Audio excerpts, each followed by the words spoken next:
Kind of scenario that reveals the urgent need for stronger tools, better detection. Chris Fox for CBS News, Austin. WTIC News Time 2:04. Checking traffic. Looks like we've got a crash in the Hartford area on 84 East between exits 46 and 48. Tractor trailer in the center lane. 384 East, exit 4 on-ramp closed in Manchester due to repair work. And in East Hartford, the 84 eastbound HOV to I-384. The eastbound ramp, that is closed for repair work as well. Meteorologist Bob Cox is in with the WTIC Weather Center forecast. HOV. A flood watch going into effect from 2 p.m. this afternoon until 8 a.m. tomorrow. We'll have showers and areas of rain around at times this afternoon with the chance for a heavy downpour or thunderstorm. Temperatures in the Hartford area mostly 75 to 80 degrees. And rain around tonight, too. Some of it moderate to heavy. Lows drop to the upper 50s and low 60s. Showers taper off during Friday morning. Some partial clearing by tomorrow afternoon, although there could still be a scattered shower around. Highs will be in the low 70s. Rainfall amounts about 1 to 2 inches, but you could see locally 3 inches or more in some cases. Clear to partly cloudy and comfortable Friday night, lows in the upper 50s to low 60s. Saturday, nice start to the weekend, mostly sunny, high near 80. Low humidity with dew points in the 50s. It stays very nice Sunday, sunny and pleasantly warm, highs in the mid-80s, still comfortably low humidity. Monday and Tuesday also looks sunny for the most part with temperatures well into the 80s. I'm meteorologist Bob Cox in the WTIC Weather Center. All right, 75 right now in Hartford. Down 164 on Wall Street. NASDAQ's up 29. S&P is down 7. At the stadium, it is top of the fourth right now in the Yanks lead Tampa Bay 7-0. Red Sox have the night off. For these stories and more, go to WTIC.com.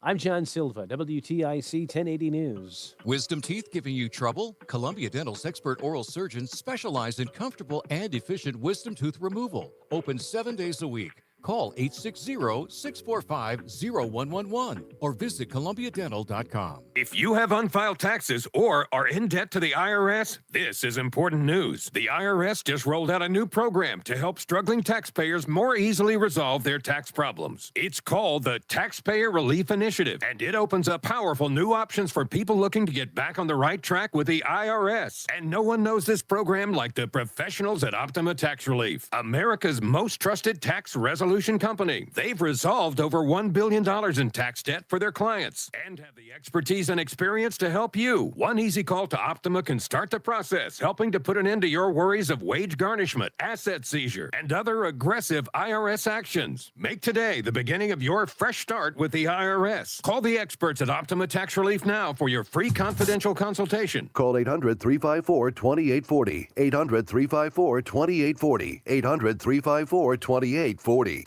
Optima Tax Relief. Some restrictions apply. For complete details, please visit OptimaTaxRelief.com. You're listening to Leaf Filter Radio, and the guru of gutter protection himself, Chris Coonahan, is here to take your most pressing leaf-related questions. Hey, everybody. Chris here. I understand we have Ron on the line. Ron, where are you calling from? Uh-oh. Ron, are you calling from a ladder? Well, I was.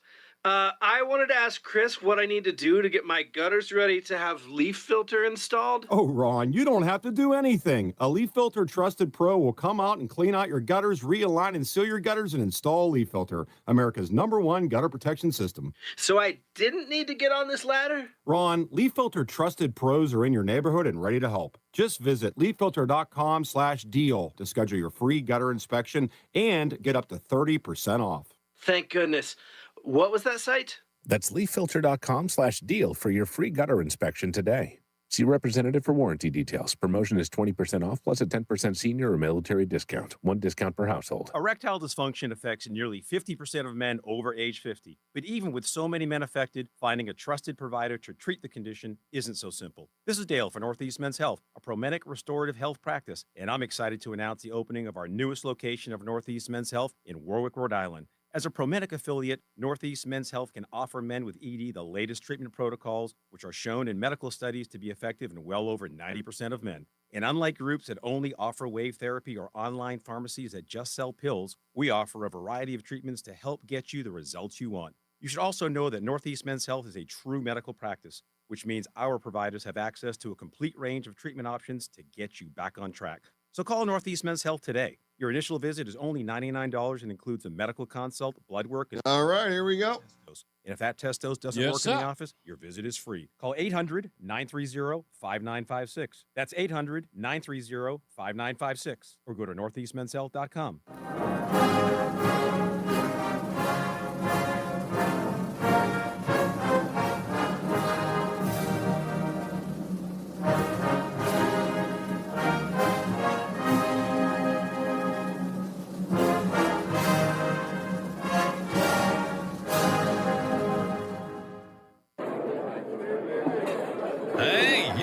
Hey, shh. Calm down. The show is about to start.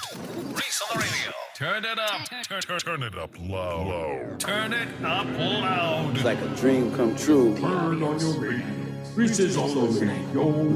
Yo, let's get it. Due to the nature of this program, discretion does not exist. It's Reese on the radio. Right now on WTIC News Talk 1080.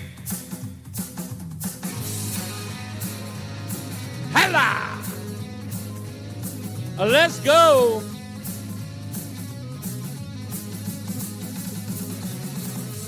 I'm going to go see these guys tonight. What's going on, all you scallywags, nutmeggers, across the fruited plain? It's Reese on the radio on WTIC News Talk 1080. Let's get it popping. We got so much stuff to get into today. I've got news. I've got views. I've got headlines. I've got Russiagate, more unsealed, declassified documents coming out today. And I've got some audio that just burns the Democrats. It's so bad. I also hear there's a senator who vows to expose tonight on YouTube. I don't know what it is, but I will tell you guys about that as well. The Epstein files, CBS is now investigating it intently. The videotape of inside the jail. They've got all that stuff there. They're so enamored with this story now. Couldn't get them to talk about it for years, but now they're all over it. Thank God. Hey, you know what? Better late than never. Huh? Right?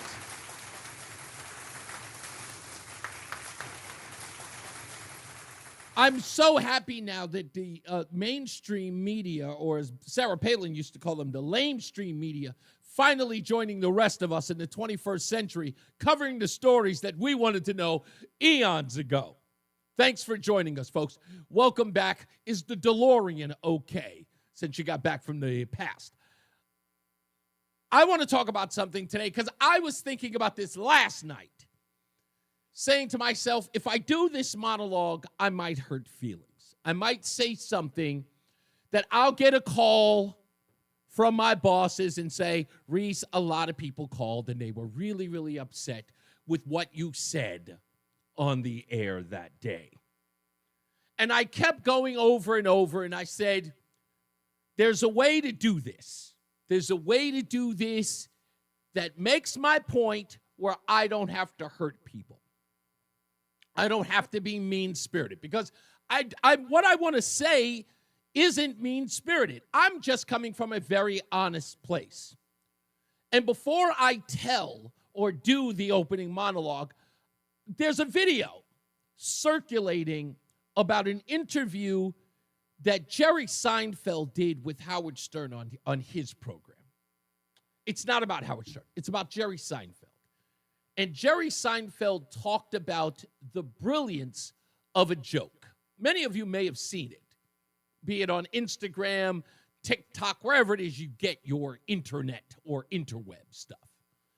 But he says this joke, he talks about this joke and how he tweaked it. The first joke was, who are these people who don't answer phone calls? You're not that important.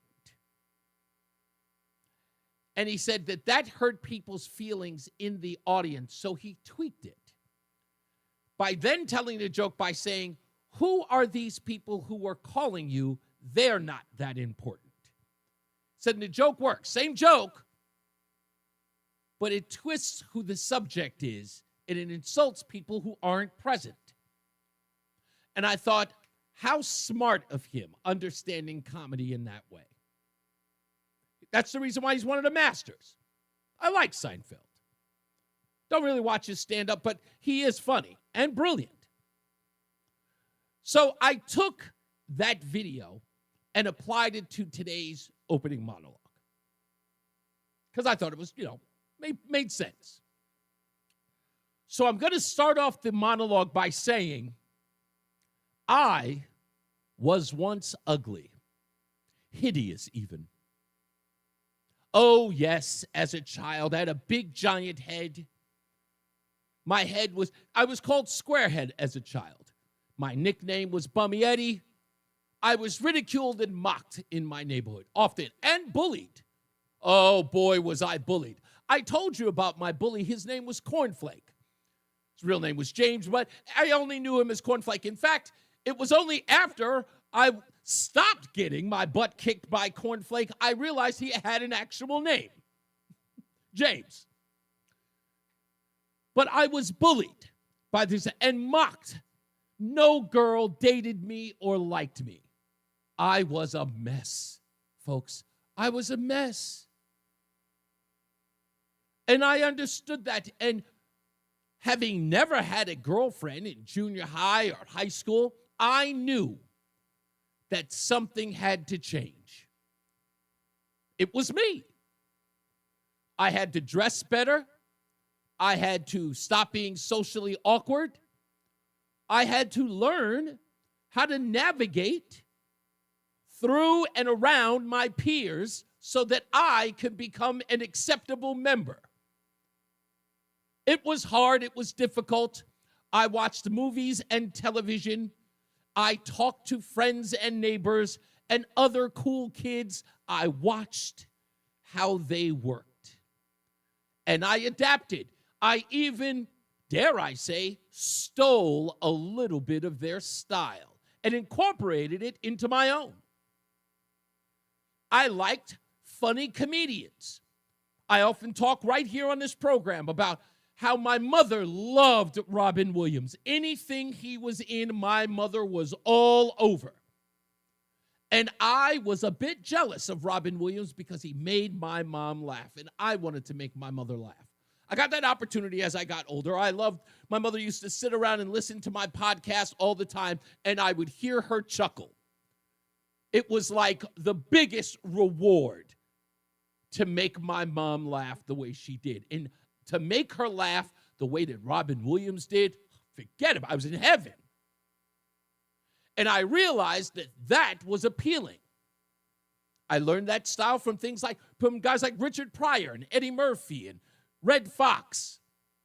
I was becoming attractive. I was becoming likable. It took years. I'm talking about the guy who was 10 years old versus the guy who was 20 years old. Were night and day. I knew that I could become an attractive person, not just in looks, but in style, in approach. I could gain, I would say, a little bit of gravitas. And it turned me into the beautiful man that I am today. Oh, hell, I'm gorgeous. Even if you don't think so. Even if you were to look at me or to see me in any other case and say, I don't know, maybe, he's a Hartford 5. And that's fine with me. But growing up, I realized that I was not going to be attractive to everyone. But I made myself attractive to some. I knew that I could be appealing. And it took a long time. I knew I couldn't do it overnight. I had to learn to be okay with where I was in life and make the best of that. Now, why? Why is all of that important to this opening monologue? Well, folks, the ugly people are in charge, or at least they think they are. And I'm trying to figure out when it happened. Oh, it would have been great if that had happened when I was ugly. Or at least I thought I was. It would be great if it was like that when I was a kid. That you mean to tell me my ugliness has power? I could make the beautiful people bow down to me? That I had that power, that I can use my ugliness as a means to get the beautiful people to heal? Look at you, Lee Majors. Your attractiveness and getting to star on the $6 Million Man is white supremacy. They should give that job to an ugly black man. Boy, if I knew I had that power. You guys know what I'm talking about, this Sydney Sweeney thing. They haven't learned. It's growing. The conversation is growing. And the ugly people think that they're still in charge. Yes, we know what happened 4 or 5 years ago when everybody was just relinquishing their power to the uglies. I know, I understand that. I know that people needed to feel bad or better about themselves by relinquishing or feeling guilty about their wealth, their privilege, their prominence, hell, their beauty. They needed to shame themselves and hand it all over to a bunch of people with holes in their faces and metal dripping off their noses. I don't know what happened, but that's not the world that I want to live in. I don't want to live in a world where I now have to be completely overrun by slovenly, unkept, disgusting-looking people with purple hair. It is unfathomable.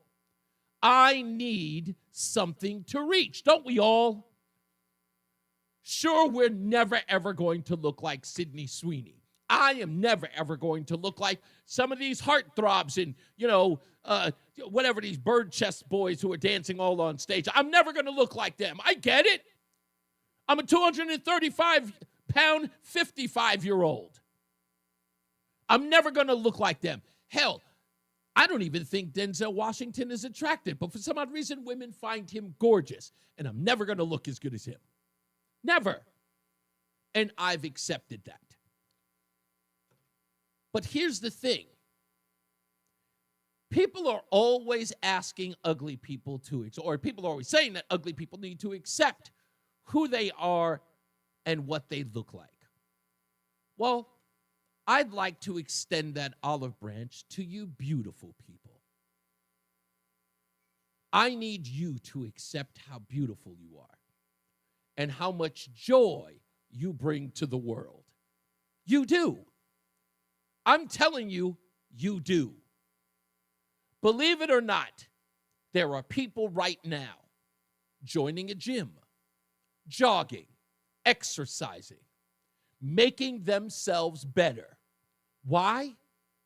Because of you. You're making the world a better place. Never give that up. Those of you who are naturally beautiful, why would you ever relent that? God put you here to beautify the world. That is nothing to be ashamed of, ever.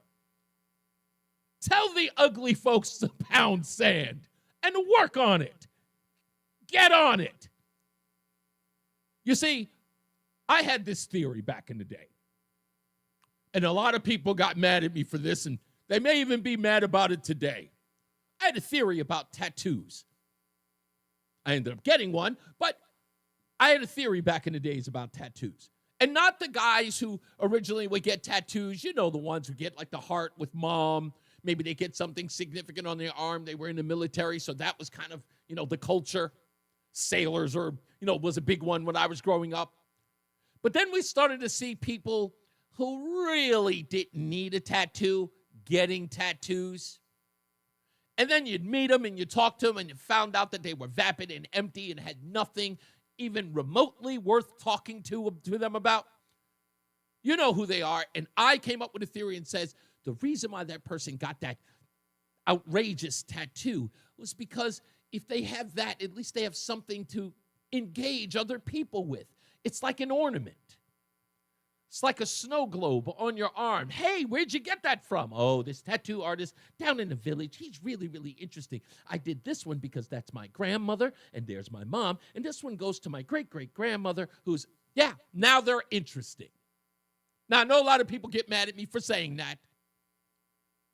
I'm not talking about you. If it don't apply, let it fly. But see, now I've noticed there's a different thing going on. It's not about tattoos. Now they're putting metal in the face, and it's everywhere, all over them, doing the big giant gauges in the ear, big giant holes in the ears. Yeah, you see them out there. And what happens when they walk by? You're looking at them. Why? Because otherwise you'd never notice. Otherwise, they're just another face in the crowd. And we live in a culture today that everyone must be noticed. And because they don't see themselves as beautiful, they have to turn themselves into freaks. Because now the freaks are in charge. The crazy people run the asylum now. And why? Because good-natured people, good-souled people, don't want their beauty to make others feel bad. This makes you a saint, but also a fool. They will never forgive you for being beautiful. They will only shame you and dismiss you and be hurtful to you. Once you give them that power, it is hard to give it up because they've never had it before and they don't know how to wield it other than to put you down.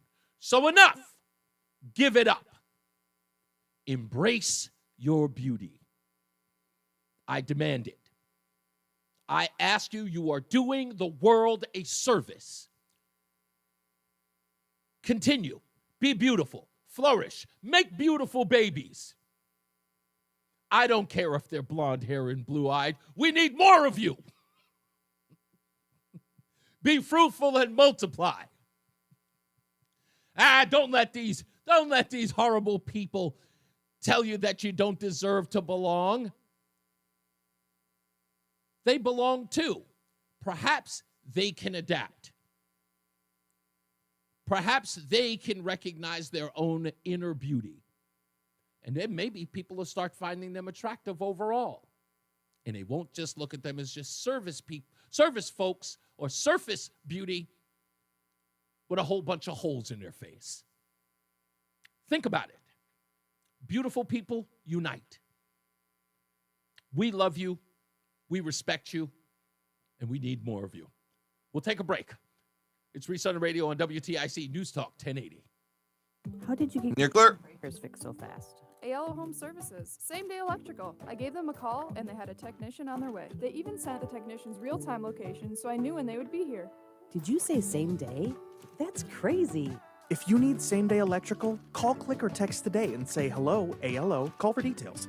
Licensed for safety. HIC 628926, P102776688, S104062441, S3308699, SN3004646, E1185643. When you're hiring, have you ever felt like you're missing out on meeting truly great candidates for your roles? It seems impossible to find them, but they have to be out there somewhere, right? Well, they're not hard to find when you know where to go, and that place is ZipRecruiter. And right now, you can try ZipRecruiter for free at ZipRecruiter.com/radio. ZipRecruiter helps 10 million people with their job search every day. And because these people are actively looking for jobs just like yours, it's easy to find the right person right away. In fact, 4 out of 5 employers who post on ZipRecruiter get a quality candidate within the first day. But if you're not using ZipRecruiter, you're missing out. So see what it's like when the impossible is easy. When you go to ZipRecruiter.com/radio right now to try ZipRecruiter for free. Once again, that's ZipRecruiter.com/radio. ZipRecruiter.com/radio. Never miss out on great candidates with ZipRecruiter. Just got out of college? Let's get you the experience you need to kickstart your career. Join Odyssey, a cutting-edge multimedia company where creativity meets opportunity. We're looking for dynamic, driven individuals like you to be part of our sales associate program. Get hands-on training in advertising, marketing, and digital sales with the chance to work in a hybrid work environment along senior multi-market account executives. Visit odysseyinc.com/careers and search sales associate under Farmington, Connecticut. And now, a WTIC news update. 2:30, good afternoon. I'm John Silva. An investigation is underway into the cause of a house fire in the town of Ashford. Fire broke out after 11:30 last night at 40 Carosi Road. There were no injuries. Firefighters had a time of it getting the blaze under control, they say, due to a lack of water in the immediate area. Firefighters from surrounding towns, including Mansfield, Windham, Willington, and Yukon, lent assistance. A New Britain mom has hired an attorney as the investigation continues into the death of her son this week at a daycare in New Britain. Shamara Cook says she was called to the YWCA after to inform her, that is, if their 2-year-old son had choked on food. Cook says she arrived to find medics working to revive the little one. White House's President Trump sent Special Envoy Steve Witkoff to the Middle East to save lives and end the humanitarian crisis there. Witkoff arrived in Israel today to address the worsening crisis in Gaza. He and U.S. Ambassador Mike Huckabee plan to inspect the food distribution there on Friday. Strong storms with the potential to cause dangerous flash flooding are sparking flood watch alerts by the National Weather Service from northern Virginia to here in Connecticut. New Jersey, the lieutenant governor there has already declared a state of emergency in advance of the storms expected this afternoon and evening. WTIC News time is coming up on 2:32. Let's get a look at our own forecast. Here's meteorologist Bob Cox in the Weather Center. We'll see periods of showers and rain around during this afternoon with the chance for a heavier downpour or thunderstorm and a flood watch going up starting at 2 p.m. That will continue until 8 o'clock tomorrow morning. Highs today 75 to 80.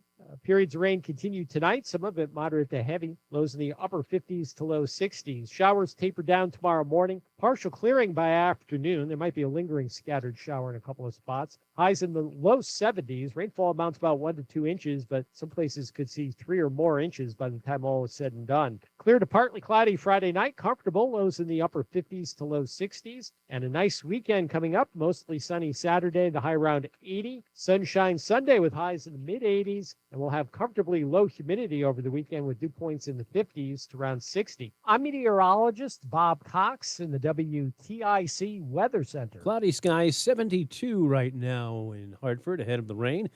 Mixed bag on Wall Street so far this afternoon. The Dow is down 110 points. The Nasdaq's up 69 and the S&P is up 3. For these stories and more, go to WTIC.com.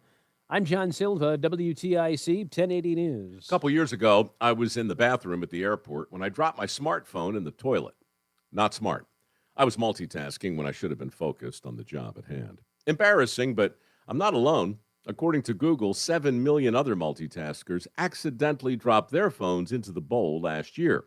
A gentle reminder that right now you can get yourself a brand new Samsung Galaxy A36 absolutely free with a $35 plan from Pure Talk.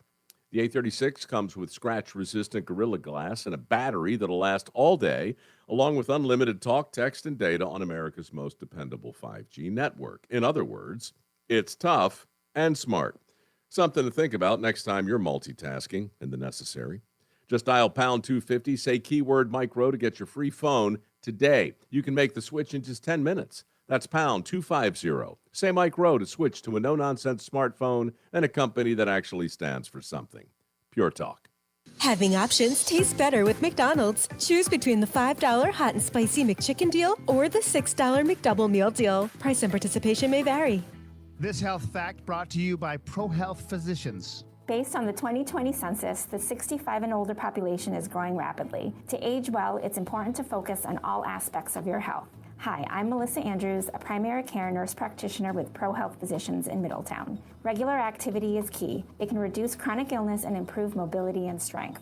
Mental health is just as important. Older adults are at high risk for depression. Watch for signs like hopelessness and guilt. Social connections can help boost your overall well-being. Lower your risk of health issues and depression by sharing time with friends or volunteering. Studies show people are happier when participating in meaningful activities. Aging gracefully is about living better, not just longer.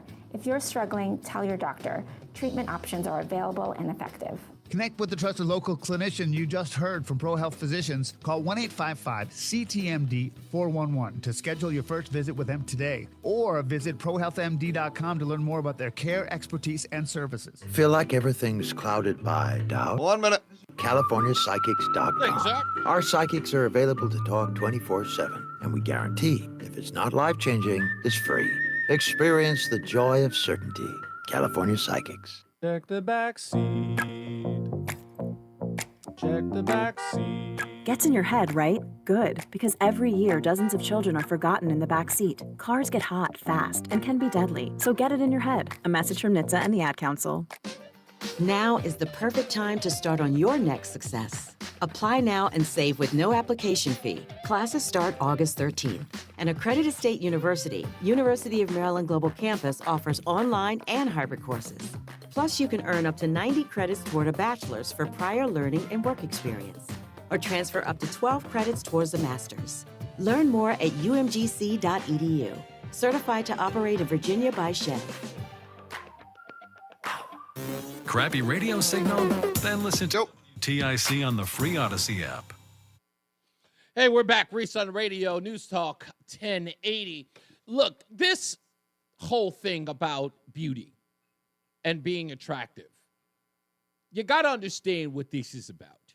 And if it's one of those things where you're not allowed to say certain things because it comes off a certain way. So imagine there's a booby trap inside or embedded in a conversation. Let me explain it to you this way.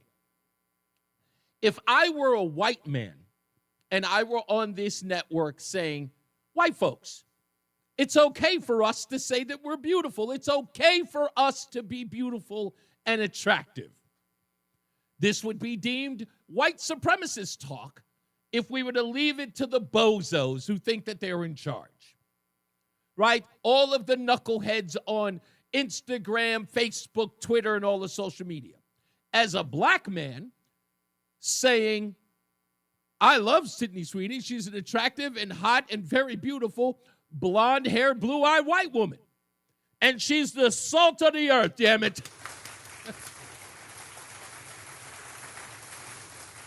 Every black person listening would go, look at that sellout wannabe white. But see, the only thing that separates, if I were a white person and being a black person saying that, is giving a damn. And I don't give a damn. You see, the power is somewhere in the ether.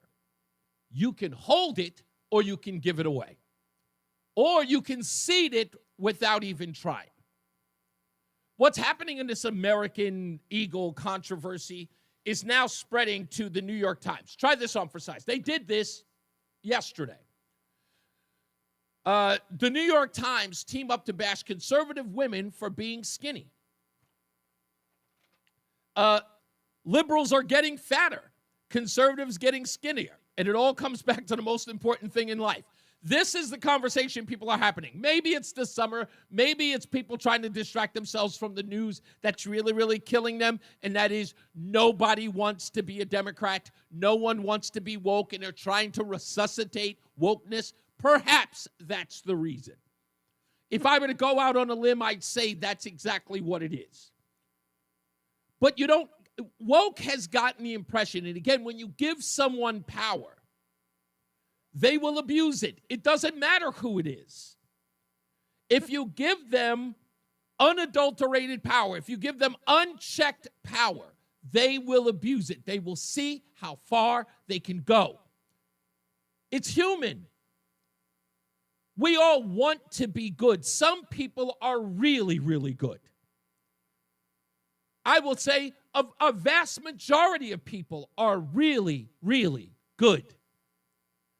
But if you put a particular kind of power in a person's hands where it sort of piques something that is really dear to them, they can be influenced, if not tempted, to abuse it.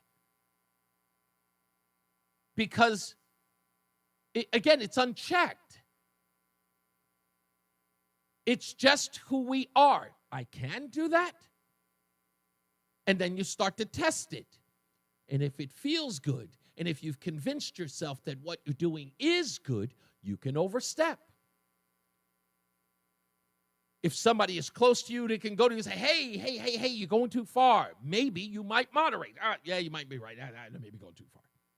But I'm doing the right thing. You can convince yourself of that. That's what's happening to these people.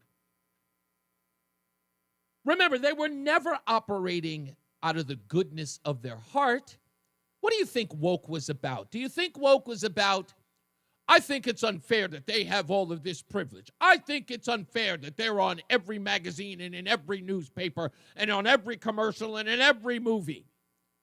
And that they should spread the wealth fairly and equally. Do you think that was their motivation? No. All of this came out of anger. All of it. Over time, constantly washing over people like a wave, kept deteriorating all of what we knew. And then finally, people got in charge and said, I can actually do something about it. I'm going to be the person who is going to save the ugly folks. I say that tongue in cheek. Then all of these people start giving it away, start giving a little bit away of their power. Why? Part of it is because they don't want to be abused by these people. They don't want the pitchforks at their house. But they also feel, in some way, I don't know, they feel great about themselves. They feel like they've accomplished something. I was a savior. I did the right thing. Look at me. And then what happens when no one's looking? They turn against you. Okay, we're done with you. Thank you for letting us in the door. Thank you for giving us the keys to the castle. Now you can go. And now you're on the outside looking in, saying, what happened? Why is it that you're a pariah now? Because you were never one of them. You were never one of their friends. You were the enemy who was swayed by their anger, by their bitterness. You felt bad for them, and you were taken advantage of. And now you're wondering what to do with yourself. Because we don't want you. You're a traitor. You just are. You're a traitor. No one can ever trust you with the keys anymore. So go to the back of the line. We've got this. I just want to tell people that, look, if you're beautiful, and this isn't to say that other people aren't beautiful. Have you seen Selma Hayek? Have you seen her? Have you seen her today? Still as hot as ever. Now, I'm not going to lie. She was absolutely she was like a dime plus 15 cents back in the dawn of, wasn't even that Quentin Tarantino movie that he was in, Dusk Till Dawn? Was that the name of it? Either that or Dawn Till Dead. Something. Yeah, yes. Dusk Till Dawn. Yeah, with George Clooney and Quentin Tarantino. The one she was in there with the snake around her neck. God, she was flawless. I'm like, who is this? But yes, that beautiful women everywhere of all shapes, sizes, races. I mean, I could think of a dozen just off the top of my head that aren't white and blonde. Immaculate looking women all over the place. But this nonsense that we have to exclude certain individuals because they're not in the minority is bogus. I don't want to limit beauty in my life. I don't want to start scaling it down. Who are these people? Wretched, I tell you. Wretched individuals. I can't even imagine that. I saw this. They have this video that came out yesterday. Well, it didn't come out yesterday, but apparently Sydney Sweeney's in another ad where she's in some sort of like suede bikini for shoes and wearing a cowboy hat. She walks up on the screen. I was watching it yesterday on Fox, and she came up on the screen. My wife is over, like literally sitting in the living room with me, and it shows up on the screen, and I go, whoa. And I look at my wife, and I go, I am so sorry. And Roseanne looks at me and says, oh, no. No apology needed. She's looking at the same thing I'm looking at. She couldn't believe how gorgeous she was. Now, hell, that's the reason why I married her, because she's cool as hell. But she didn't, you know what I'm saying? There was nothing to be jealous about. She recognized how hot Sydney Sweeney looked. Because I had never seen her. I was like, whoa, really? And she was like, no apology needed. She looks amazing. But see, that's because my wife isn't bitter. As a lot of people aren't. They appreciate that beauty. It enriches their life. And it can. Beauty is there to enrich your life. It's not about objectification. It's not about any of that nonsense. It's about all of us. My wife looked at her and said, I got to get in the gym. That's the first thing she said. I got to get in the gym. Folks, that's what we call inspiring.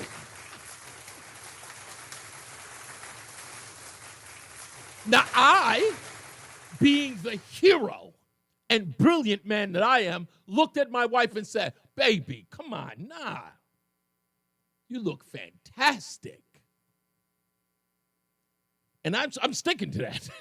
She does. She's beautiful. Crazy? I'm the luckiest man alive. But you gotta, I mean, come on. All of that other stuff is nonsense. Insane, I might add. Now, Frank is telling me that everybody is beautiful. Frank, with all due respect, some people are beautiful on the inside. Hell no. There's only one natural beauty in America. Yes, I Black know. Beauty, the queen. You can't beat the black woman. Hey, I can, and her name is Sydney Sweeney, and I can name a couple others as well. Go away. Let me tell you something. You don't judge a woman's beauty at 5 o'clock at night. You judge it at 5 o'clock in the morning. And these white women at that hour, they're as white as a bottle of milk. Hey. It's unbelievable how white they are. Hey, you know what? Listen to me. I'm going to say this again, and I'll say it from the bottom of my heart, okay? You will not ever, ever disgrace the salt of the earth, the fine, beautiful white woman. Nature's beauty. Look what happened in Connecticut. We've had record amounts of people going to the beach. They had to turn people away. Who's at those beaches getting a suntan, trying to look black? Oh, no. I won't listen. That's one of my biggest lines. I'll tell them, it's like everybody wants to be black until the police are called. Sure they do. Even Kamala Harris wants to be a black. Listen, nature's beauty is the black woman. This guy called up yesterday, Craig, talking about hot blondes. There are no hot blondes, my friend, at 5 o'clock. Listen to me. That, first of all, I know that's nonsense. I never believe in that. But Frank, I knew as soon as I saw you, it was like, this guy's got to defend black women. This isn't to say that black women, hold on. This isn't to say that black women aren't gorgeous. The most beautiful woman in the world that I can tell you. And I'm telling you, there are a lot of people who cannot beat this woman. In my view, I think she's gorgeous, and that's Kelly Rowland. I still say she's at the top of my list of beautiful women in this world, and she is a black woman, the woman from Destiny's Child. She is one of the most gorgeous women in the world. I used to have a huge crush on Gabrielle Union, and Megan Good is another one. All three of those women are top tier as far as my level of beauty. But I'm not going to sit up here and just shame the beauty of the blonde-haired, blue-eyed white woman. I'm sorry. She's not good looking at 4 or 5 o'clock in the morning. Yeah, listen to me. I disagree with you because I woke up with a blonde-haired, blue-eyed white woman for 4 years back in the 90s. You were probably drunk half of the time. No, I definitely was not. You get out of here, you mean guy. I'm not going to defame my beautiful white women. Again, I'm just saying, this craziness, this whole thing about Now it's going to be associated with conservatism, with MAGA. Looking good is now associated with MAGA Republicans. I'll take it. I'll take it any day of the week. You know, if that's the way we're going to look at it, and we walk down the street and we're looking at somebody and they're either overweight or got a whole bunch of holes in their face, am I going to go, whew, we know who you voted for. You look vaccinated. Okay, that was a joke. Don't be mad. I know a lot of people got vaccinated. I'm not trying to crap on you. We got to take a break. When we come back, more news, more views. We'll take your phone calls. I know a lot of people want to chime in on this subject. You can. 860-522-WTIC. 860-522-9842. It's Reese on the Radio on WTIC News Talk 1080. Keep WTIC News Talk 1080 with you all summer long for the information you need. Weather forecasts from Bob Cox help you plan your summertime activities. Taking a trip? Mark Christopher's traffic reports will get you there without the hassle. Plus, up-to-the-minute news reports twice an hour. No matter where you go, listen on the Odyssey app and stay informed with what's going on back in CT. Because when you're on vacation, we're not. WTIC News Talk 1080. 2 years ago, Bobby Carpenter completed treatments for knee pain at QC Kinetics. So we're checking in with the former college and pro football player to see how he's doing. I've been asked a lot, like, how long does this last? How long does it work? I go, I've had mine for a couple years, and everything feels very good. It feels just as good as it did when I started to turn the corner. Bobby's an active husband, dad, and business owner. That's why 2 years ago, he heard about QC Kinetics, the nation's leader in regenerative treatments, and he knew he could trust them for his chronic knee pain. And thankfully, with QC Kinetics, I was able to go through this, and my activities are the same as it was. I'm able to coach my kids in sports. I can play golf. I can go run. QC Kinetics patients like Bobby don't miss a beat. No surgery or rehab, just freedom from debilitating joint pain. Ready for lasting relief from joint pain? Call QC Kinetics today for your complimentary consultation and see if you're a good candidate. Call QC Kinetics, 860-440-PAIN. That's 860-440-PAIN. 860-440-PAIN. Paul's new drone startup just lost its most genius computer scientist. We just lost our best genius to some new genius who's got a genius new idea. I'm going to have to find a new genius, or two half geniuses, and fast. He needs a computer scientist that can keep his startup from falling down. I need Indeed. Indeed you do. When you sponsor a job on Indeed, it's easier for talented candidates to find it, which makes it easier for you to hire them. Visit Indeed.com/credit and get $75 towards your first sponsored job. Terms and conditions apply. Did you know you can get your prescriptions for less at your local pharmacy? You can with GoodRx. It's the free app that can save you money on your medications. Just search for your prescription, choose the pharmacy and the price that works best for you, and then show your GoodRx coupon to your pharmacist at the drop-off counter. GoodRx works at over 70,000 pharmacies, including Walmart, Rite Aid, and Walgreens, and it works whether you have insurance or not. It's easy to save. Next time you drop off your prescription, check GoodRx. To start saving today, go to GoodRx.com. GoodRx is not insurance. Wesley Financial Group is not a law firm. Hi, I'm Chuck McDowell, the timeshare cancellation guy. In 2011, I founded Wesley Financial Group with one goal in mind, to help honest folks out of their timeshares permanently. Today, I run Wesley with my two sons, a real family business, treating every client and every employee like we'd want our own family treated. That philosophy has helped us grow into the largest, most trusted timeshare cancellation company in the United States. Fortune magazine even recognized us as one of the best places to work. Why? Because we genuinely care. In fact, some of our former clients were so moved by their experience working with us, they joined our team so they could help others to timeshare freedom. If you're stuck in a timeshare, give us a call. Let our family help your family. Call Wesley now for your free timeshare exit kit. 800-885-9700. 800-885. All right, here we go. That's 800-885-9700. Listen to WTIC News Talk 1080 on the Odyssey, iHeartRadio, or TuneIn apps. We're back. It's Reese on the Radio, WTIC News Talk 1080. I know for a fact that anybody on the left is listening to that and just going, man, I don't care. I don't care. The nonsense is over with. I can't play games with these people anymore, and I can't even listen to the outrage. I've seen every video there is that has been protesting this ad. And I'm sorry, there ain't a looker amongst you. And when I was growing up, that was just jealousy and envy. And looking at that woman and being absolutely upset that deep down, your boyfriend is checking out Sydney Sweeney. And that makes you feel inadequate. That's all. Because you already have low self-esteem. Work on it. I mean, that's the whole thing, right? Self-esteem. Let's go to a guy who's dated more strippers than Hugh Hefner. White Mike is calling from Florida. What's going on, buddy? Oh, man. Well, the thing is, no, not everybody's beautiful because beauty is defined by its opposite member. So if everybody's beautiful, nobody's beautiful. Very good. Very good point. Okay. And as far as this last guy, look, man, I don't know. He's got jungle fever or whatever.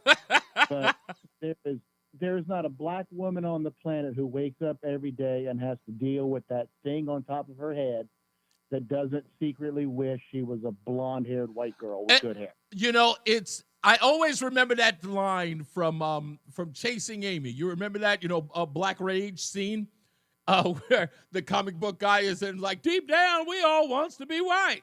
And Jason gets up and says, isn't that true?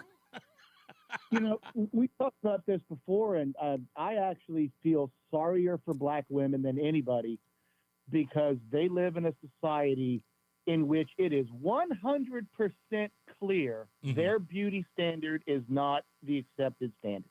It's just not. It's never going to be. I don't care how many you push at us. I don't care if you find half-white Zendaya and try to tell me she's a babe. She's not. Black models, the only ones who are really successful, except for the freaky, like, diversity hires, are the ones that had just enough Caucasian features to pass and had good hair. It's very true. Like, I have got to find this picture. I've got to post it back on Facebook, but I do it every time this conversation comes up, right? Ebony Magazine. Back in 1968, I'm almost certain. But I'll find it because I know it's on my Facebook page and it always comes up now and again. But Ebony Magazine, the preeminent black magazine, had a picture on its cover of black women sort of like in the Partridge Family sort of patterns or like the Brady Bunch patterns. And it had pictures of all of these different black women. The headline on the Ebony Magazine cover says, when did black women start becoming attractive? I almost lost my mind. I went, this was in a black magazine in the 60s? Like, what? And every time I post it, people go, really? I'm like, yes, that's what and it's not to say that there weren't any, but here's where the rub is. And it goes right to your point. The women on the picture, all light skin. All of them. Yeah, dude, of course. Bro, look, I grew up in the Deep South, okay, and in the shadow of segregation and slavery. And I know for sure that colorism is a thing. 100% is a thing. Even in black colleges. Again? Even in black colleges. Remember, they used to have what's called the paper bag test. Yeah, Spike Lee made a movie about it called School Days. School Days, that's right. With, the dark skins and light skins having, like, dance battles and whatnot. That's right. Yeah, so, dude, it's a thing, and I feel bad, but we've also placed too much importance on beauty in our country because being beautiful is, like, usually the least important or impressive thing about somebody. Indeed. The reason people like Sydney Sweeney in a sea of beautiful women in the world is because Sydney Sweeney's personality shines through. She seems like a normal chick. Yeah. And she's not running her mouth about a bunch of stuff that she's too dumb to understand. Right. Like most of these actresses. Sydney Sweeney knows her role. She's a hot piece of tail who seems like the dream girl next door. Yeah. And you know what? It's nice. There's a reason why I'm defending her in this regard. And that is that what you just described has been lost in the culture overall. The girl next door used to be the thing. It didn't matter who it was. Everybody had that ideal of the girl next door. By the way, that doesn't matter what the race is. The girl next door was a person who just understand she's cute, she's funny, and the boy next door liked her and wished that he could date her. Any guy in the world could identify with that. And on this standard, right, you and I are the same age. Yep. So our cultural girls next door, if you look at them, there was a good possibility that I could have lived next door to somebody who looked like Elizabeth Shue. Yes. Okay? Elizabeth Shue was a pretty girl, but she was a reasonable, normal human amount of attractiveness. That's right. I don't think many people in the world live next to somebody who looks like Sydney Sweeney. To 100%. That girl's genes came together perfectly. To her for using what she's got. But if she was just pretty, it wouldn't be the thing. It's that she's pretty and she seems like she's in on the joke. Yep. Mike, we got to go. It's top of the hour, buddy, but I appreciate you. Thank you, man. Let's get to our newsroom with John Sylvan, WTIC News. We'll be back after this. It's Reese on the Radio. WTIC is You're clear, sir. 100 years on the air and 100 years of serving Connecticut. This is WTIC and WTIC FM HD2 Hartford, an Odyssey station. 3 o'clock, Hartford temperature 72 degrees. Good afternoon, I'm John Silva, WTIC 1080 News. Flood watch is up from now through 8 tomorrow morning. In between, the showers and areas of rain that are scattered will become more widespread. We could even see some heavier downpours in some areas with this rain as temperatures pretty much hold where they are, 75 to 80. We'll have the full forecast from the WTIC Weather Center coming up. Hartford Mayor Arunan Arulampalam says police force morale has risen dramatically since James Rovella returned as interim chief 6 months ago. It's one reason Rovella is being hired for the permanent job. He was previously chief from 2012 to 2018 and has gotten to know his personnel since returning. And they're great, great cops. But they were starving. They were starving for training. They were starving for leadership. They were starving, and they wanted to see a chief. They wanted to talk to a chief. They wanted to know that the chief cared. The mayor says Rovella fits the priorities and those of the community. Factors include his focus on community policing and innovation leadership. The 67-year-old has committed to the job for 2 years. He and his wife plan to move their home back to the capital city. Investigation continues into a rather large fire in the town of Ashford. Broke out last night, a little after 11:30. It was a converted barn on 40 Carosi Road that went up. There were no injuries. Firefighters had a challenge in getting the fire under control due to a lack of water in that area. Firefighters from surrounding towns lent a hand, including those from Mansfield, Windham, Willington, and Yukon. Next year's race for the 1st District congressional seat in Connecticut is taking shape as former Hartford Mayor Luke Bronin explains why he's looking to unseat longtime incumbent Democrat John Larson. Bronin says he doesn't think the 77-year-old Larson is as effective on many issues of the day. I think we need to be showing every day that we are focused on making the big stuff like housing and healthcare more affordable. And I don't hear John talking a lot about those things, and I don't think the Democratic Party has shown enough focus on those things. Larson has held that seat since 1999. Bronin is the 3rd Democrat to emerge looking to primary Larson. The August 1st deadline set forth by President Trump for countries to make a trade deal is approaching. Mexico, though, has received an extension. The president posted on Truth Social they agreed to extend for a 90-day period the same exact deal they had for a short period of time previously. Correspondent Olivia Rinaldi with more on why the deals haven't come as quickly as the administration had hoped. Tariff negotiations and resetting trade are conversations that take months. So when you're having it in this really condensed timeline and you want to do it with all of the countries that trade with the U.S., that's a tall task. Even if President Trump's tariffs take effect tomorrow, business analyst Jill Schlesinger says it'll be a while before Americans feel the effects. It often takes 6 to 12 months for the impact of tariffs to kind of wind their way through the economy. I think what we are seeing is people are nervous that prices will be rising. They understand tariffs are paid by the importing country, not by anyone else, and that's likely to make prices go up. Hearing is being held in Kerr County, Texas on the July 4th flooding that left over 130 dead.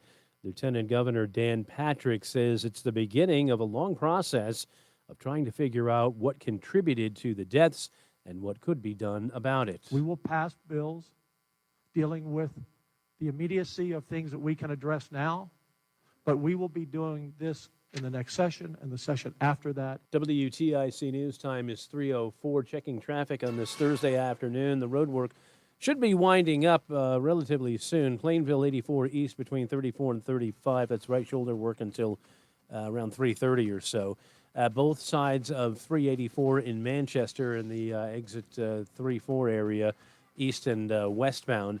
That work should be wrapping up within a half an hour as well. 84 in Manchester between 60 and 70. That's a pretty extensive stretch. There's some left lane road work there. Delays beginning to form 84 east in West Hartford between 44 to Hartford and exit 51. And in Windsor Locks, 91 northbound between exits 42 and 44. The right lane closed there until 3:30. Let's check the WTIC Weather Center forecast. Heavy rain and thunderstorms will be our primary concern here for the remainder of this afternoon and into this evening and tonight. Flood watch is in effect until 8 a.m. tomorrow morning. Watch for rounds of heavy rain, which can lead to localized flash flooding, more of an enhanced flooding risk as we head towards this evening and early tonight. That's when there could be the risk for life-threatening flooding in some spots, dangerous travel as well. Our high for the rest of this afternoon up to 74 degrees, our low tonight down to 61. Tomorrow, a little bit of rain to start the day, then drying up for the afternoon as the humidity finally breaks across the area.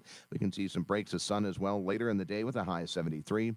Tomorrow night, more comfortable, partly cloudy, low of 58. Into Saturday, mostly sunny. Beautiful start to the weekend with a high of 80 degrees. Second half of the weekend, still looking good. Plenty of sunshine for Sunday with a high of 83 for the afternoon. After that, temperatures begin to rebound. Still not all that humid for Monday, mostly sunny. High of 80 degrees. Back into the mid-80s by next Tuesday. This is meteorologist Matt Benz in the WTIC Weather Center. All right, on Wall Street, the Dow is down 120 points. NASDAQ's up 62. S&P is up 2 points. For these stories and more, go to WTIC.com. I'm John Silva, WTIC 1080 News. Comcast Business High Five Hotline. What's the state of your excitement? I signed my business up for the 5-year price lock guarantee, and I can't stop high-fiving people. High five! Okay, deep breath. You're in a good place. You signed your business up for 5 years of gig speed internet and advanced security, all on our ultra-reliable network. Gig speeds and advanced security? I'm so stoked. Yep, and you get it at a great rate that's locked in for 5 years. Woo! The high five is just your body's way of saying, I'm winning. So this is natural. High-fiving everyone you see in a state of business savings enthusiasm, totally natural. Sweet! Thank you! Thank you! High five, everybody! High five! The Comcast Business 5-year price lock guarantee is back, but only for a limited time, so sign your business up today. High five! Comcast Business, powering possibilities. Ends 9/21/25 for new customers with qualifying bundle. Current customers may be eligible depending on services and area. Guaranteed rate applies to monthly service charge, excluding taxes and fees. Other restrictions apply. Do you owe $10,000 or more in credit card debt or personal loans? With credit card debt at all-time highs, Debt Relief Advocates is urgently notifying consumers of debt relief now being made available, designed to aid consumers with out-of-control credit card debt. Those who qualify and enroll for this relief program will only have to pay back a fraction of what they owe. This is not bankruptcy or a debt consolidation loan. This is a relief program that credit card companies would rather you not know about, as it ends your debt nightmare and saves you lots of money. Consumers owing at least $10,000 in credit card debt or personal loans can now take advantage of this debt relief as the cost of living skyrockets. Debt Relief Advocates has established a relief hotline for you to call to learn what debt reduction you may qualify for, so don't wait. For this free information, call the Relief Hotline at 800-390-1164. 800-390-1164. 800-390-1164. Wesley Financial Group is not a law firm. Hi, I'm Chuck McDowell, the timeshare cancellation guy. In 2011, I founded Wesley Financial Group with one goal in mind: to help honest folks out of their timeshares permanently. Today, I run Wesley with my 2 sons, a real family business, treating every client and every employee like we'd want our own family treated. That philosophy has helped us grow into the largest, most trusted timeshare cancellation company in the United States. Fortune magazine even recognized us as one of the best places to work. Why? Because we genuinely care. In fact, some of our former clients were so moved by their experience working with us, they joined our team so they could help others to timeshare freedom. If you're stuck in a timeshare, give us a call. Let our family help your family. Call Wesley now for your free timeshare exit kit. 800-581-1414. That's 800-581-1414. 800-581-1414. A Yellow Home Services believes when you support your neighbors, the local community gets stronger. That's why we've partnered with Food Share for the last 15 years, donating over 20,000 pounds of food and more than 1,000 turkeys. When you call a Yellow, you're helping those in need as well. Help make a difference when you call, click, or text today and say hello, a Yellow. Call for details. Licensed for safety. HIC 628926, P102776688, S104062441, S3308699, SM3004646, E1185643. I'm Red. And I'm Link. And we're the hosts of the podcast Ear Biscuits. We're just two lifelong friends who've been talking about life for a long time. From being dads to businessmen to all the random things we experience, nothing is off limits. And now we're talking to you. We're answering your questions, giving advice that you may or may not want to take, and listening to your hilarious stories. So leave us a voicemail to be part of the show at 1-888-EARPOD-1. Here we go. On the Odyssey app or wherever Yes, you sir. get your podcast. What's up, everybody? You know who it is. You know who it is. You know who it is. It's Reese on the Radio. Frederick Douglass of the 21st century. It's WTIC News Talk 1080. By the way, stick around because today, you guys know what today is, right? It's Thursday. I haven't done this in a couple of weeks, so just don't be mad because I know you missed it because it's Thursday. And you know what Thursday means, and it's perfect because it goes right into the conversation I just had with White Mike. What day is it for those of you who just got here? Maybe you're new. Thursday's Negro Nonsense Day. Negro Nonsense. Negro Nonsense. Negro Nonsense. That's right, Negro Nonsense today. The Beauty Edition. You don't want to miss this, and I want to thank Boston Julie for taking care of some behind-the-scenes stuff because I got some great stuff that's going to go with that when we come back. So it's something I was talking about earlier. So stick around for that. It's roughly at about the 5 o'clock hour. Also, we've got Sergeant James Ratowski, who's going to be calling in at 5 o'clock about I guess, which is a crazy story about who the Hartford chief of police is. You may have heard it during top of the hour news. The interim chief, James Ravella, has actually now been given the permanent job. We'll talk about that. I've got some personal views on that, so I want to get to it. Before we get to the guys that we know who are on the phones, I want to get to Glenn, who's on the I-84. How are you, Glenn? Yeah, doing real well. The only thing I got to say is, at the top of the hour, your news, nothing about Russiagate hoax. I'm calling it Obamagate. I mean, it's Yes. crickets out there. Yeah. I'm not saying 1080. I'm just saying overall, that's gone. Last week, it's like that's a major piece of news that should be on every huge. So And I it's don't wanna going to take get any covered. time. And I'm going to tell you this, and I know that it cannot be covered. Here's why, I really do mean this because I understand it. It is not something that can be covered in the top of the news hour for this reason. And I've got the audio sound bites that I'm going to be playing in a bit that break down this thing in such a way. I've got the audio sound bite of somebody who was inside cybersecurity at the SecDef, Secretary of Defense Office, who is on camera talking about how they intended to stop Donald Trump from being inaugurated in Good 2017. Lord. I've got that audio, so you don't want to miss it. I've got that coming up very soon. I'm right here. Don't worry. You got it, Glenn. I promise I will get to it. Get back to the phones. Have a good day. You got Take it, boss easy. man. I appreciate you. All right. That being said, folks, it's time to get to headlines because I got plenty of them.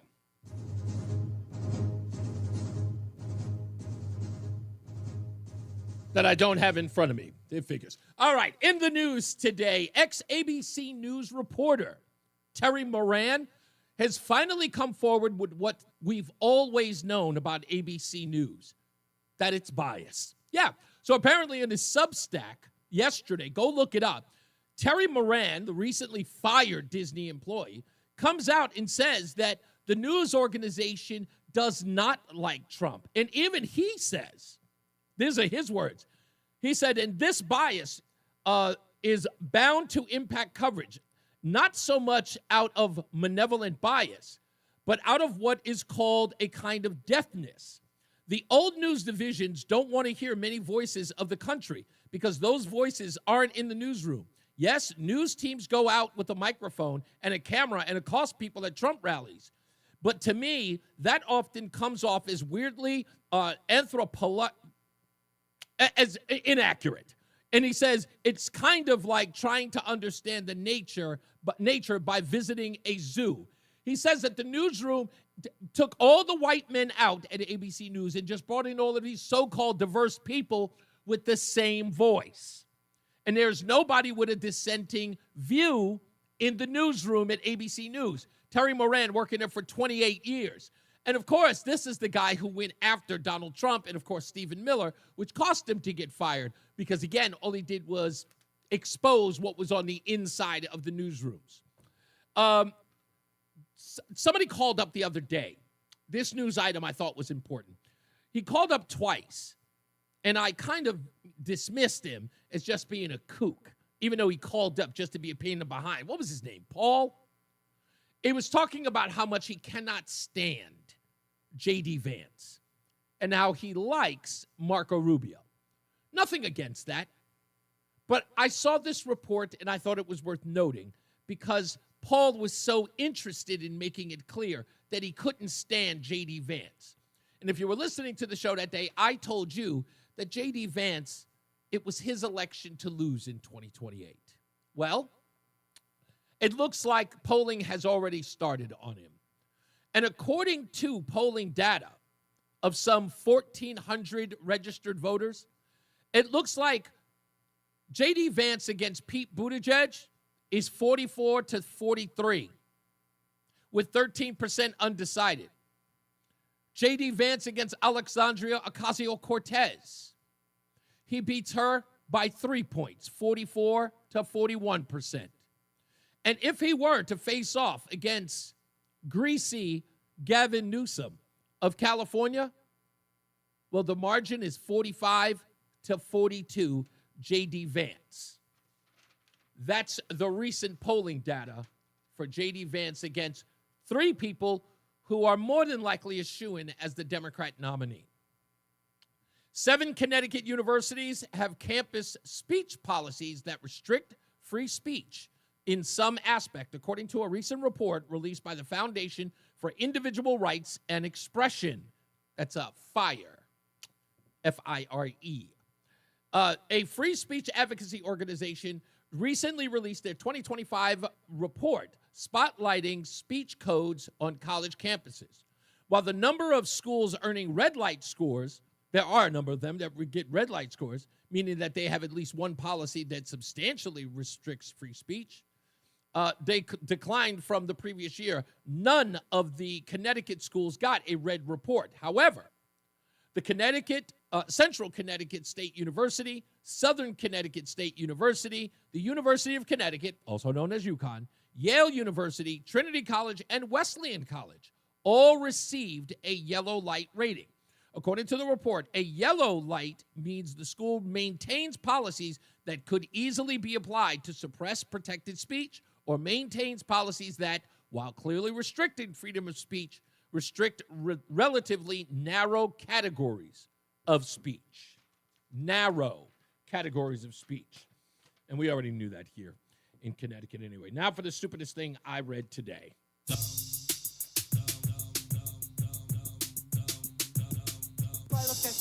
Yes, you do. Stupid as can be. This could very well be the stupidest person on the face of the earth. Get ready.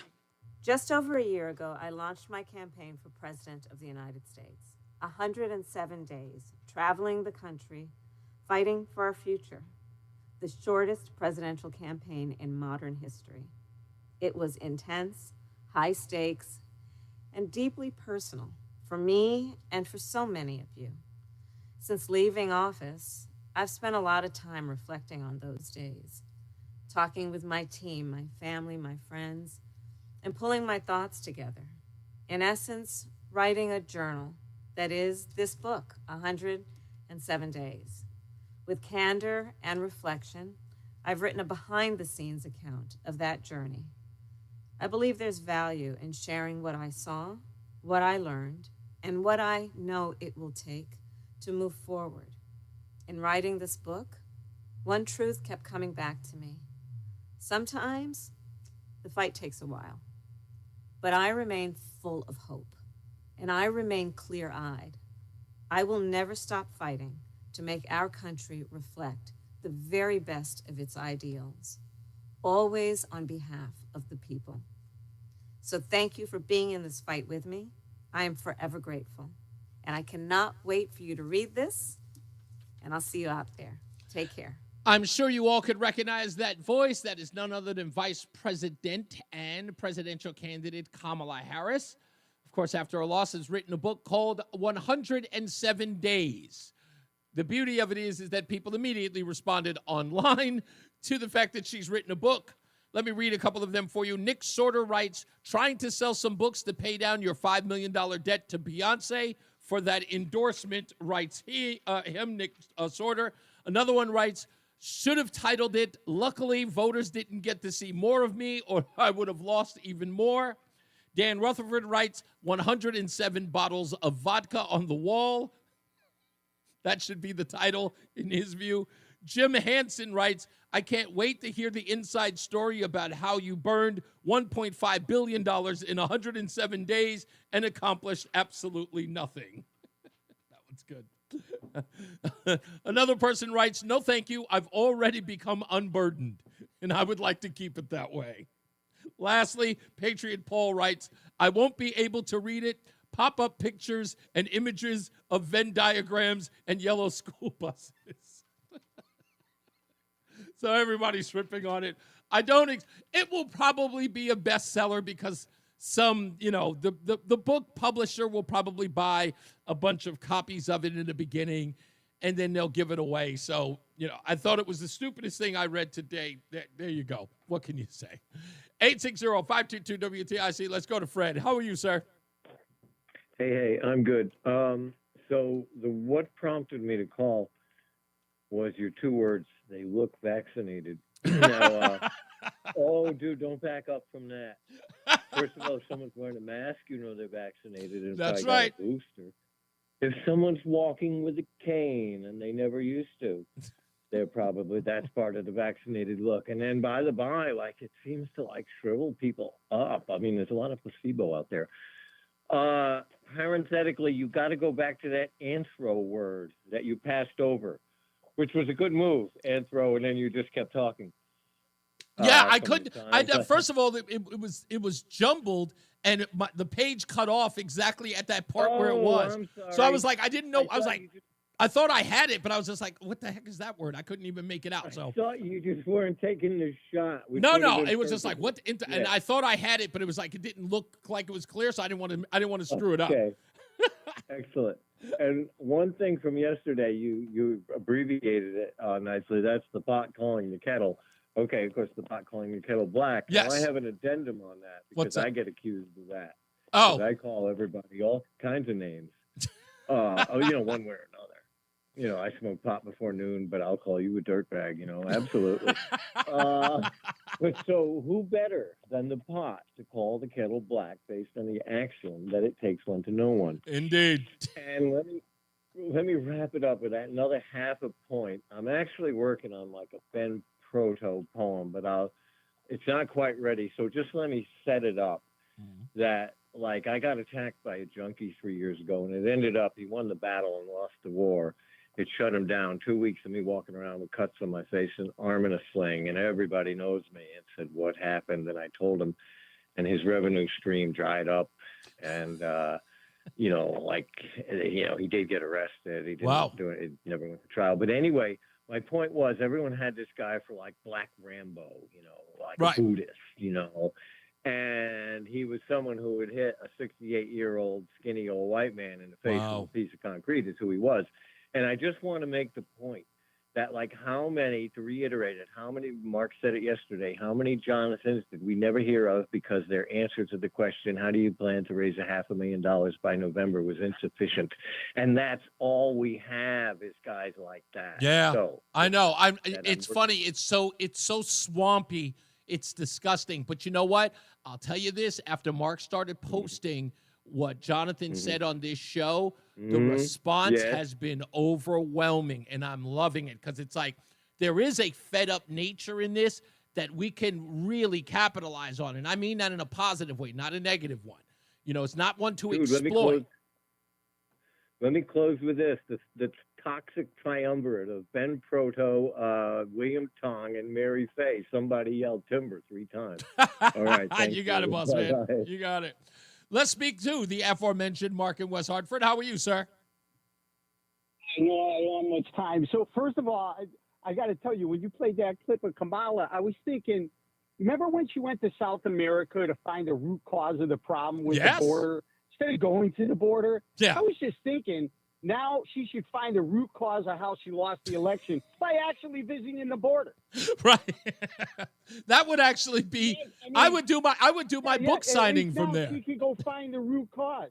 Hey, you need to have a feature. Yeah. I don't know how you set it up, but questions that Connecticut's media isn't asking. And I know you said you're going to talk about it, but nobody has asked Mayor Arunan or Arala why he was gunning for somebody from the LGBTQ community. A couple months ago, it was a gay black male from Philadelphia. They didn't vet, found out he was a problem child down there, so they skipped him. Now they had a Latina lesbian from Boston. She was out last week, and now he settles for a 70-something-year-old white straight male in Ravenna, which is great. I'm happy for my relatives and friends. Mark, can I make you feel? Can I make you feel a little better about our relationship? Because I know you probably don't know this, but I want to tell you a little secret behind my sauce. Okay, I actually do read your post, but I want you to know this because you probably don't. I really, really do take the stuff that you write into consideration. That point you just made is one of my major focuses on that story. And the reason why is because when you posted it on X, I immediately related to it because I have a personal story that is exactly what the point you're making, is that how Ravenna becomes the chief after all of that nonsense about getting this person and that person. So I really do. I take what you write into consideration. I was like, you know what? That's a good point. So just know that when you write that kind of stuff, I'm really, really reading into it and going, that makes sense. I'm going to tag you with everything now. Pictures of my cat, my dog. You're going to get it all now. I'm glad now. So no, I respect. Listen, I respect your intellect in this because you are asking the right questions. This is the one thing nobody brought up afterwards by saying to the mayor, you ended up back where you already were. It's the most important part of the story. So I'm going to talk to Ratowski. James is going to be on the show at 4 o'clock. So we're going to talk to him about that. Awesome. Okay. I can't wait to hear his opinion on all this. You got it, boss man. Thank you. Thank you. All right.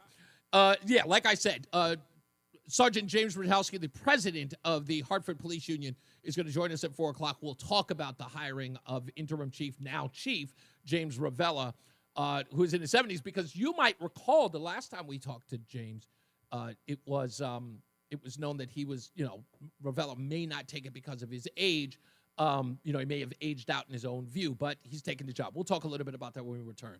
Stick around. We got news, we got views, and we've got weather coming up and traffic with Jason Caterina in the BPS Traffic Center. So stand by. We'll be back. It's Reese on the Radio. Finding candidates to hire can be like, well, trying to find a needle in a haystack. Sure, you can post your job to some job board, but then all you can do is hope the right person comes along, which is why you should try ZipRecruiter for free at ZipRecruiter.com/radio. ZipRecruiter doesn't depend on candidates finding you. It finds them for you. Its powerful technology identifies people with the right experience and actively invites them to apply to your job. You get qualified candidates fast. So while other companies might deliver a lot of hay, ZipRecruiter finds you what you're looking for. The needle in the haystack. See why 4 out of 5 employers who post a job on ZipRecruiter get a quality candidate within the first day. ZipRecruiter, the smartest way to hire. And right now, you can try ZipRecruiter for free. That's right, free at ZipRecruiter.com/radio. That's ZipRecruiter.com/radio. ZipRecruiter.com/radio. Are you a proud Connecticut business owner? We are too. With more than 48 years of experience handling business transactions for small and mid-sized businesses. And we know that not every business relationship works out as planned. If you found yourself in a dispute, call the law firm of Brown, Payne, Darris, and Scott. Our team of business lawyers have over 100 years of combined experience. At BPS Lawyers, you get more than a lawyer. You get a full-service law firm. Call us at 860-CALL-BPS or visit bpslawyers.com. Nick Payne Darris is responsible for the content of this ad. And now, a WTIC news update. 69 degrees at 3:30. I'm John Silva. Hartford police have made an arrest in a homicide from last year. Kaylon Williams is charged with murder. Detectives say on September 13th of last year, they received calls reporting a shooting near 1072 Capitol Ave. They found Yakporo Kali lying in the roadway, dead at the scene. A nearly year-long investigation led police to Williams. He's currently behind bars on unrelated charges, faces a litany of charges in this case, including the murder rap as well as conspiracy, robbery, and larceny. James Rovella, introduced as Hartford's new police chief today. He served in the position from 2012 to 2018 when he left to take the post at the Department of Emergency Services and Public Protection as commissioner there. Rovella says he jumped at the chance to lead the department again when contacted by Mayor Arunan Arulampalam. The 67-year-old Rovella says he is committed to 2 years on the job. Police in Waterbury searching for a suspect in a 2024 homicide. 17-year-old Desire Aitken being sought. She's wanted in the January 30th, 2024 death of Keno Williams. Anyone with information in that case is being asked to contact Waterbury PD. A New Britain mom says she has hired an attorney as she seeks answers in the choking death Tuesday of her 2-year-old son at the YWCA daycare in the city. This after Shamara Cook says she received a call saying he'd be okay, only to arrive at the scene and find medics working to revive her unresponsive son. President Trump says there will be a 90-day negotiating period with Mexico over trade as 25% tariffs stay in place. Made that announcement on social media today. And Justin Timberlake's been diagnosed with Lyme disease, according to a post on his Instagram.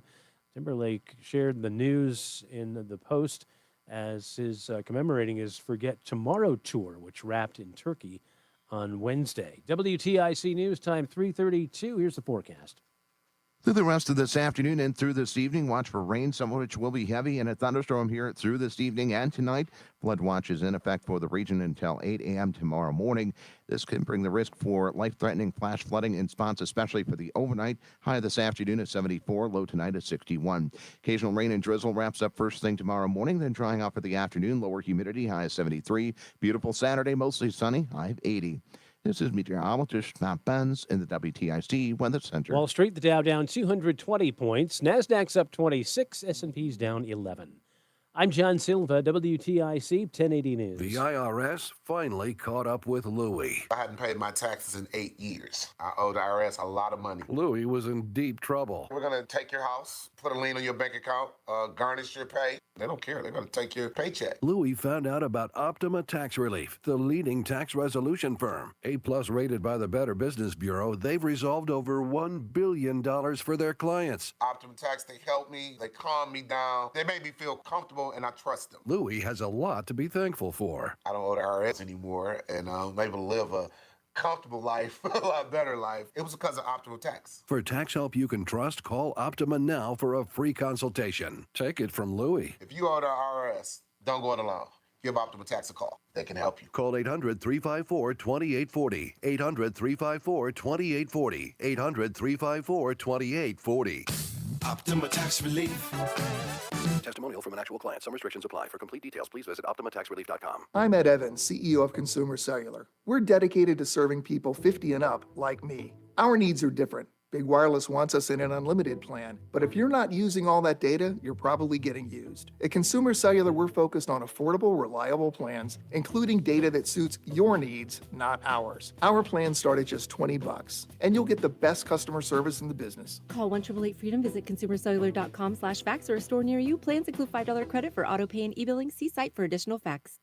If something happens to you, what happens to your family? Will they struggle financially? Will they be able to afford the home you built together? With Ethos, you can get life insurance coverage in minutes. Get up to $2 million in coverage for as little as $2 a day. All online with no medical exam. Just answer a few health questions. Get your free quote at ethos.com/life. That's ethos.com/life. Rates may vary. Billed monthly. Sample rate 10-year term life policy for a 35-year-old healthy non-smoking male. Wesley Financial Group is not a law firm. Hi, I'm Chuck McDowell, the timeshare cancellation guy. In 2011, I founded Wesley Financial Group with one goal in mind: to help honest folks out of their timeshares permanently. Today, I run Wesley with my two sons, a real family business, treating every client and every employee like we'd want our own family treated. That philosophy has helped us grow into the largest, most trusted timeshare cancellation company in the United States. Fortune magazine even recognized us as one of the best places to work. Why? Because we genuinely care. In fact, some of our former clients were so moved by their experience working with us, they joined our team so they could help others to timeshare freedom. If you're stuck in a timeshare, give us a call. Let our family help your family. Call Wesley now for your free timeshare exit kit. 800-885-9700. 800-885-9700. That's 800-885-9700. Hi, this is Stu Leonard and my wife Kim, and we lost our 2-year-old son to a drowning accident. It's been our lifelong dream to open up a swim school. Drowning is the #1 cause of death for children under 5, but those who take swim lessons are 88% less likely to drown. Sign up for swim lessons today at stewietheduck.org, and all profits from the school will go to swim lessons for the needy. Visit stewietheduck.org for your free intro lesson today. We all hear the radio ads about the IRS. They tell you to be afraid, to be scared, and they try to frighten you into calling. I'm not here to do that. Tax Relief Advocates is different. TRA is here to tell you that if you owe money to the IRS, whether it's $5,000, $50,000, or $500,000, we have a solution. It doesn't matter if you're sitting in your car, at work, or with your kids. No matter where you are, call now. 800-575-6481. Don't lose hope. TRA can eliminate or reduce what you owe to the IRS. Generous programs are now available that can give you a fresh start. Our passion is taxes and helping individuals fix their IRS problems. We have over 1,000 5-star reviews on Google and an A+ with the Better Business Bureau. You don't need to be afraid of the IRS any longer. End your tax nightmare today by visiting us online at TRA.com or call 800-575-6481. That's 800-575-6481. Tax Relief Advocates. Real solutions for real. Here we go. On the radio is getting ready to drop some knowledge on WTIC News Talk 1080. As appropriate as that tag could possibly be, let's get into it. Caller earlier was talking about the Russia scandal. This is very, very big, ladies and gentlemen. And people have been dragged into this of their own doing because they publicly lied, saying that information that was coming out years ago, drip of information coming out years ago, they said was a lie. And now that we have our hands on the Durham report, which many people are trying to suggest was a nothing burger, turns out to be far worse than many expected. Now, I need to get this, really, really drill this down. James Clapper and John Brennan wrote an op-ed yesterday. And the reason why it was released was to subvert, to draw attention away from the documents they knew would be released today. because somebody leaked to them that this was coming out today. So they had to sort of come out with an answer before the dirty deeds came to light. Now, you have to ask yourself, if you're one of those people, why would they be writing this? If they did nothing wrong, just lawyer up. In fact, James Clapper went so far as to say on Kristen Stewart's show, or whatever her name is, on CNN, he had already lawyered up. So why is he talking? Because the goose is cooked. What's being revealed cannot stop them from being indicted, cannot stop them from being charged with crimes. When you lawyer up, you shut up. At the advice of your attorney, keep your mouth shut. But these guys are sacrificial at this point. They must protect the golden goose, and that is Barack Obama. That's why they're talking. Barack Obama's goose must be saved. He just has to. So the Washington Examiner did an article called Fact-Checking Brennan and Clapper's False Russiagate Narrative in the New York Times op-ed. We'll get into that in a second. Getting the media, because you know you have a fawning, bootlicking media that's going to cover Brennan and Clapper's behind because they hate Trump. They're going to sit up here and say, yeah, it's not true, this, that, and the third. We'll break that down. Because a lot of people in the chat room who are on the left, who are trying to also protect Barack Obama, and by the way, are you being paid? You protectors of Barack Obama who are in my chat room, are you being paid? Are you protecting him because he cares about you? You always make that claim about me and Donald Trump. Is that why you do it? Is that why you defend Barack Obama? Because he cares about you? He told you that? So I want to play this audio for you. And for those of you who are watching at ReeseOnTheRadio.com or on social media, you get to see it yourself. This is Colonel John Mills. Colonel John Mills. He is the Director of Cybersecurity at the Secretary of Defense's office. And what he revealed to the Epoch Times has rarely been seen and or heard of, even though he wrote a book about it. 2 days after the election in 2016, I was called up on the NSA phone. The person said I had to be on the intelligence community assessment that was assembling to finalize the Russia narrative, because we were going to prove that Trump was a Russian asset and we were going to delay or block the inauguration of Donald J. Trump for the first term. I just couldn't believe it. This is what you were told? This is what I was told on the phone.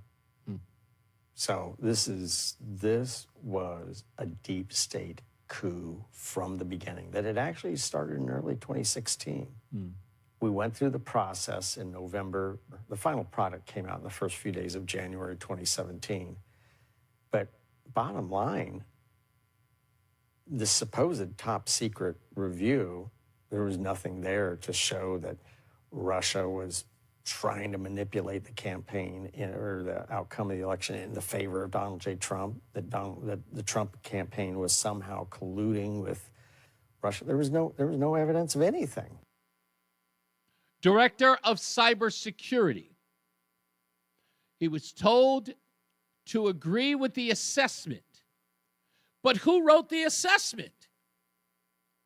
Right? Who wrote it? Who was in charge of it? Well, John Mills tells us. So when the document, the Intel Community Assessment, came back to the Department of Defense, because that's what happens in these reviews, the team members, the document, the final end product goes back to all the departments and agencies for review and finalization and approval. When it came back, my recommendation was non-concur. There was no evidence to support any of these assertions. And I was told, John, stand down. No, you don't need to complete the staffing. The secretary, which is Ash Carter, who's dead now, had already signed off because Comey and Brennan were personally hands on keyboard writing this assessment. You never have a director of CIA or a director of FBI personally writing the intel community assessment. That was very brief. It was absolutely nuts. It was absolutely nuts, and it was some of the most outrageous things I'd ever said or heard in government service, uniformed or civilian. This was insanity. The voice on the other end, I know exactly who it was, and I put their name to the Durham investigation. John, we're going to finalize the Russia narrative, prove Donald J. Trump is a Russian asset, and delay or block the inauguration. Now, of course, we know what the outcome was, but the damage had already been done. And we know because we've already seen the emails. One in particular that came from the senior vice president of Open Society. Yeah, that one. Who wrote an email to Debbie Wasserman Schultz. And in that email, and I'll surmise and I'll just paraphrase what was in it, was that, yeah, we're a go. We're going to approve pretty much what Hillary Clinton has been able to get through the Steele dossier, and the FBI and the CIA are going to pour more oil on the fire. They were going to assist Hillary Clinton in what she was already trying to do, and that get people in the press to believe that Donald Trump was a Russian asset. The intelligence society, the intelligence community was jumping on board. Hey, Hillary, great idea. We'll back up the Steele dossier. And we'll change the assessment that we had all summer that Donald Trump had no involvement with Russians and Russians had no involvement at all. We'll change that after the election to see if we can stop him from being inaugurated. We'll put oil on the fire. That is a fact now because we have the email. We have the email that was sent.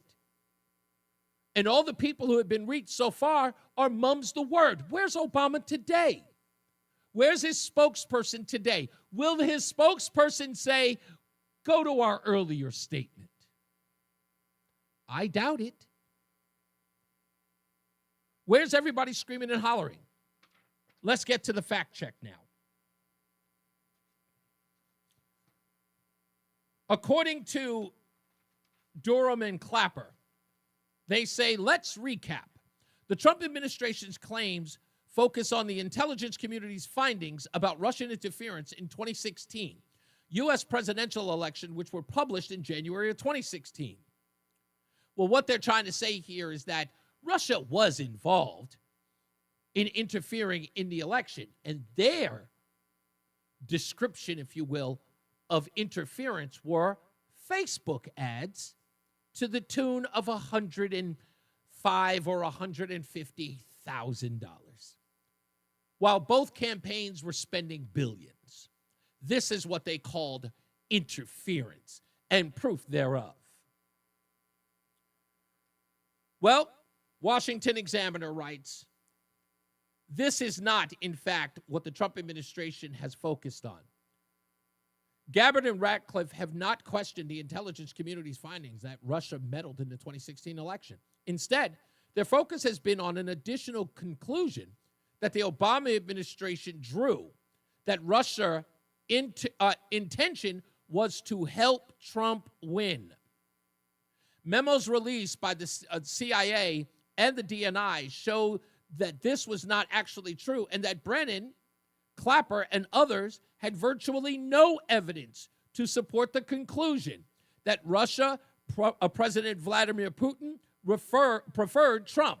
In fact, they had far more reliable evidence that suggested Putin expected Secretary of State Hillary Clinton to win, and that Putin even had concerns about a Trump presidency.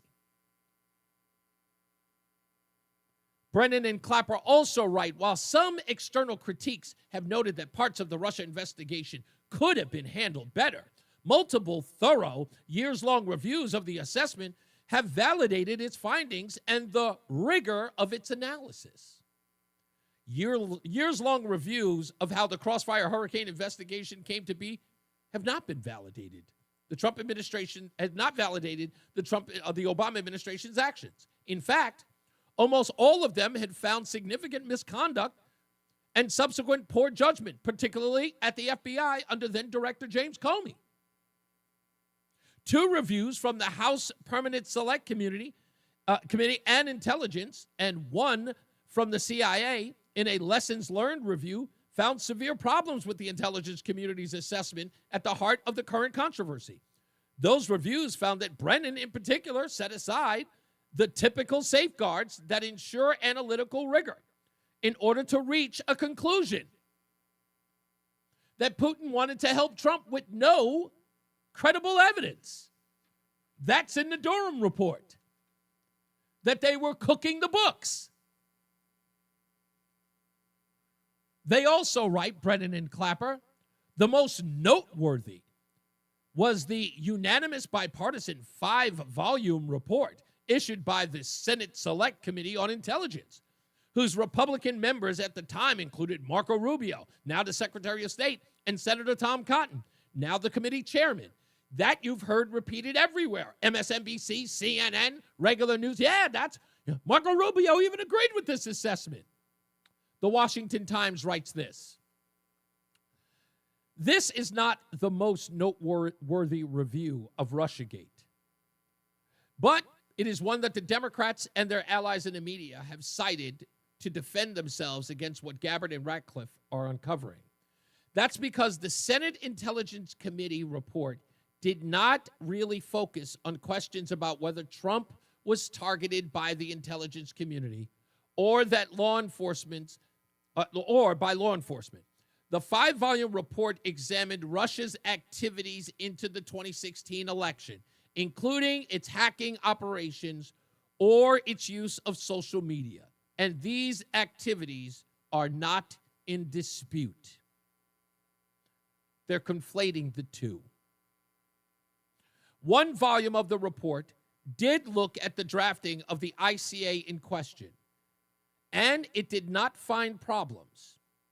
However, the Senate Intelligence Committee investigators did not appear to have access to the same underlying evidence that Ratcliffe has exposed, including internal emails that directly contradict what Brennan has said publicly about the assessment, such as his denials that the Steele dossier was used in its creation, which are the documents that have been revealed today. So no one knew. So the Select Committee never had these documents. Why? Because they were found by Kash Patel in burn bags. That's where they were. We get back. We'll talk a little bit more about this and also the Washington Examiner's expose a little further, plus your phone calls. We'll be back. It's Reese on the Radio on WTIC News Talk 1080. Low testosterone affects many men today, even men as young as 30. But finding someone you can trust for quality low T treatment isn't so easy. This is Dale for Northeast Men's Health, a Promedic restorative health practice. And that's why I'm pleased to announce the opening of our newest location of Northeast Men's Health right here in Warwick. As a Promedic affiliate, Northeast Men's Health has the experience and expertise to get you the right treatment for your particular medical situation. At Northeast Men's Health, we're experts in treating low testosterone. In fact, we've successfully treated thousands of men for low T and have seen the amazing impacts low T treatments have. If you're like most men, you'll sleep better, have more energy and improved mental clarity, get better gains in the gym, and your sex drive will likely improve as well. So call us. Just $99 gets you a PSA and T test and a medical consult. And if you start on testosterone the day of your appointment, your visit is free. Call 800-930-5956. That's 800-930-5956. Or go to northeastmenshealth.com. We have 6 offices across the Northeast to serve you. Comcast Business High Five Hotline. What's the state of your excitement? I signed my business up for the 5-year price lock guarantee, and I can't stop high-fiving people. High five! Okay, deep breath. You're in a good place. You signed your business up for 5 years of gig speed internet and advanced security, all on our ultra-reliable network. Gig speeds and advanced and security? I'm so stoked. Yep, and you get it at a great rate that's locked in for 5 years. Woo! The high five is just your body's way of saying, I'm winning. So this is natural. High-fiving everyone you see in a state of business savings enthusiasm? Totally natural. Sweet. Thank you. Thank you. High five, everybody. High five. The Comcast Business 5-year price lock guarantee is back, but only for a limited time, so sign your business up today. High five. Comcast Business, powering possibilities. Ends 9/21/25 for new customers with qualifying bundle. Current customers may be eligible depending on services and area. Guaranteed rate applies to monthly service charge, excluding taxes and fees. Other restrictions apply. Slow? Clogged? Backed up? Don't worry. ALO Home Services has you covered. For only $93, our technician will clear any drain in your home. And if it can't be cleared, it's free. Call for details. Licensed for safety. HIC 628926, P10277688, S10406241, S3308699, SM3004646, E1185643. Tune in to How to Retire with Fuchs Financial. The main thing for the majority of the listeners out there who are approaching retirement is I don't want to be surprised. Helping you build, preserve, and manage your wealth. So you've got Roth IRAs, you have individual accounts. And finding the right taxable strategy, that's going to be huge for you. Tune in to How to Retire with Ben Fuchs, Sundays at 8 a.m. and 10 a.m. right here on WTIC NewsTalk 1080. You're listening to Leaf Filter Radio. And the guru of gutter protection himself, Chris Coonahan, is here to take your most pressing leaf-related questions. Hey, everybody. Chris here. I understand we have Ron on the line. Ron, where are you calling from? Uh-oh. Ron, are you calling from a ladder? Well, I was. I wanted to ask Chris what I need to do to get my gutters ready to have leaf filter installed. Oh, Ron, you don't have to do anything. A Leaf Filter Trusted Pro will come out and clean out your gutters, realign and seal your gutters, and install Leaf Filter, America's #1 gutter protection system. So I didn't need to get on this ladder? Ron, Leaf Filter Trusted Pros are in your neighborhood and ready to help. Just visit leaffilter.com/deal to schedule your free gutter inspection and get up to 30% off. Thank goodness. What was that site? That's leaffilter.com/deal for your free gutter inspection today. See representative for warranty details. Promotion is 20% off plus a 10% senior or middle. There we go. One discount per household. Got yourself a smart speaker? Alexa, It's your new radio. play WTIC News Talk 1080. Listen to WTIC News Talk 1080 On Alexa. Let's get to this email. This is, again, covering exactly my point about all of this from Leonard Bernardo. Allegedly, this is an email that was sent, as were others, to Debbie Wasserman Schultz, who was then the head of the DNC, the Democratic National Committee. Hillary Rodham Clinton approved Julia's idea about Trump and Russian hackers hampering U.S. elections. That should distract people from our own missing email, especially if the affair goes to the Olympic level. The point is making the Russians play a U.S. domestic issue, say something like a critical infrastructure threat for the election, to feel menace, since both President of the United States and Vice President of the United States have acknowledged the fact that the intelligence community would speed up searching for evidence that is regrettably still unavailable. However, there seems to be signs, GRU, penetration. They appear heavily or hardly skilled, incompetent, bumbling idiots. And somebody called them. In absence of direct evidence, CrowdStrike and Threat Connect will supply the media, and GRU will hopefully carry on to give more facts. That from Leonard Bernardo, Senior Vice President of Open Society. That's all you need to know. Don't tell me otherwise. It's a huge scandal, my friends.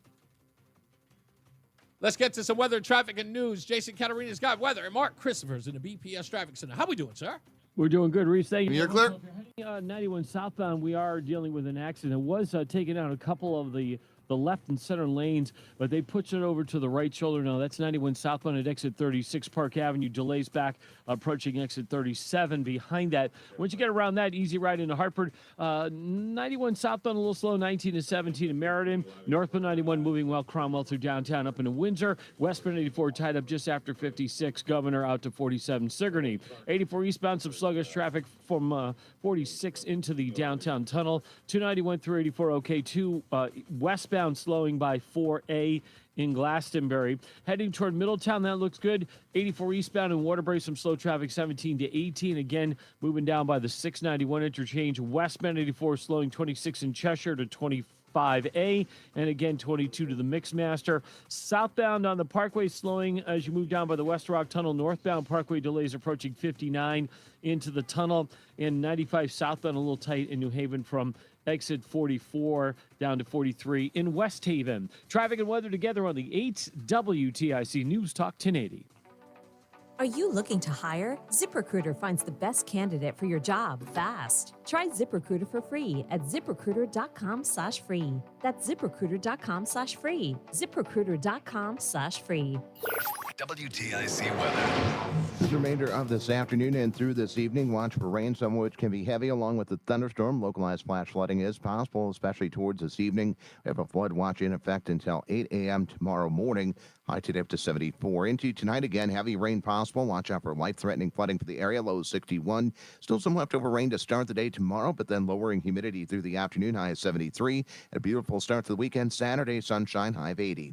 This is meteorologist Matt Benz in the WTIC Weather Center. WTIC is celebrating 100 years on the air and 100 years of serving Connecticut. This is WTIC and WTIC FM HD2 Hartford, an Odyssey station. 4 o'clock in the afternoon. I'm John Silva, WTIC 1080 News. An arrest has been made in a nearly year-long murder investigation in Hartford.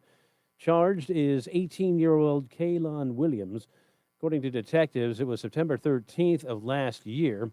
They received initial reports of a shooting in the area of 1072 Capitol Avenue. That's where they found the victim, 56-year-old Yakporo Kali, in the roadway. He was pronounced dead at the scene. Williams is currently behind bars on unrelated charges. He faces a number of charges in this case, in addition to murder, including multiple conspiracy counts, robbery, and larceny. Bond set at $2 million. Hartford reaching into its recent past for its new police chief. Mayor Arunan Arulampalam Hey, you got is my hiring between rounds former winner, right? Chief James. Yes, sir. Who returned to the department earlier this year. WTIC's Dave Magers in Hartford. Morale is better at the police department after about 6 months with James Ravella as interim chief. The morale, the feeling within the police department has shifted pretty dramatically. After taking the job early this year, Ravella says he met with good cops looking for something that was lacking. They were starving for training. They were starving for leadership. They were starving, and they wanted to see a chief. They wanted to talk to a chief. They wanted to know that the chief cared. Arulampalam says a national search and sessions with community members led him back to hiring Ravella on a permanent basis. In Hartford, Dave Mager, WTIC 1080 Former News. Hartford Mayor Luke Bronin doesn't think 1st District Congressman John Larson's in touch with some of the issues of the day. Bronin says he feels Democrats' large national loss to Republicans last year can be blamed on their inability to communicate and deliver on housing, medical, and economic reform. The Democratic Party struggle to be clear and aggressive about what we stand for, about what we're fighting for, and about who we're fighting for.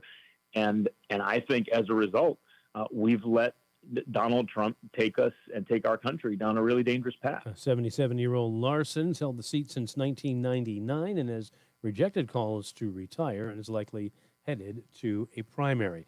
President Trump's special envoy, Steve Witkoff, is in Israel to address worsening crisis in Gaza. Witkoff and U.S. Ambassador Mike Huckabee plan to inspect food distribution in Gaza on Friday. This man through an interpreter describing what they've been going through. America is heavily supporting Israel with weapons, millions of tons of explosives to kill our people. We are hungry and besieged inside the Gaza Strip. Gaza Health Ministry said over the last 24 hours, at least 91 Palestinians have been killed and more than 600 wounded while trying to get aid.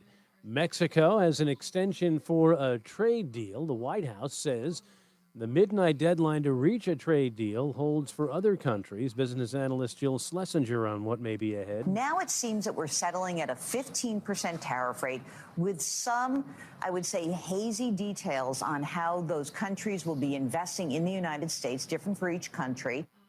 And storms have been raking the East Coast up and down the seaboard today. Could get wild around here this evening and tonight. Flash flooding from heavy rain has been reported in the Baltimore area and in parts of New York City, including Queens and the Bronx. Multiple water rescues are happening in Joppatown, Maryland, northeast of Baltimore. Severe storms, including tornadoes, will be a threat from central Virginia to Connecticut. Airline flights are being canceled and delayed across the Mid-Atlantic and the Northeast. Correspondent Jim Krasula. Wall Street, Dow down 330 points. NASDAQ down 7, S&P down 23. For these stories and more, go to WTIC.com. I'm John Silva, WTIC 1080 News. This is a special notice to all U.S. taxpayers with back taxes to the IRS. Billions in tax relief is now being made available to struggling taxpayers, giving thousands, even tens of thousands of dollars in savings away to those who qualify. If you're facing wage garnishment, threatening letters, audits, liens, levies, or already in a payment plan, you can now expedite the resolution to your tax problem, end collections, and even qualify to reduce a large portion of what you owe. Stop IRS Debt has established a relief hotline for you to call to check what savings and options you qualify for. Dial 800-518-9137. With many people facing job loss and rising cost of living, these special IRS initiatives are designed to aid delinquent taxpayers with the relief that they need to get a fresh start. For a free consultation to see what savings you qualify for, call 800-518-9137. 800-518-9137. 800-518-9137. Dreaming of a perfect smile? At Columbia Dental, our orthodontic experts specialize in braces and clear aligners like Invisalign. Get the smile you've always dreamed of. Open 7 days a week. Call 860-645-0111. Here we go. Visit ColumbiaDental.com. The self-proclaimed love child of Rush Limbaugh. They're running a strange program, y'all. Reese on the radio on News Talk 1080 WTIC. Contest time. Savory, flavory, bagel deli and bakery. Between rounds, between rounds, between rounds. And congratulations goes out to Carol S. of Burlington. Congratulations to you, Carol. Of course, you are the recipient of a dozen bagels a month for 6 months, courtesy of Between Rounds, the Bagel Bakery and Sandwich Cafe, located in Vernon, South Windsor, and Manchester. Folks, be sure to go down to Between Rounds, and I understand they have smoothies. Why are you not grabbing a smoothie? That's the first thing I'm going to do when I get there. Grab a smoothie.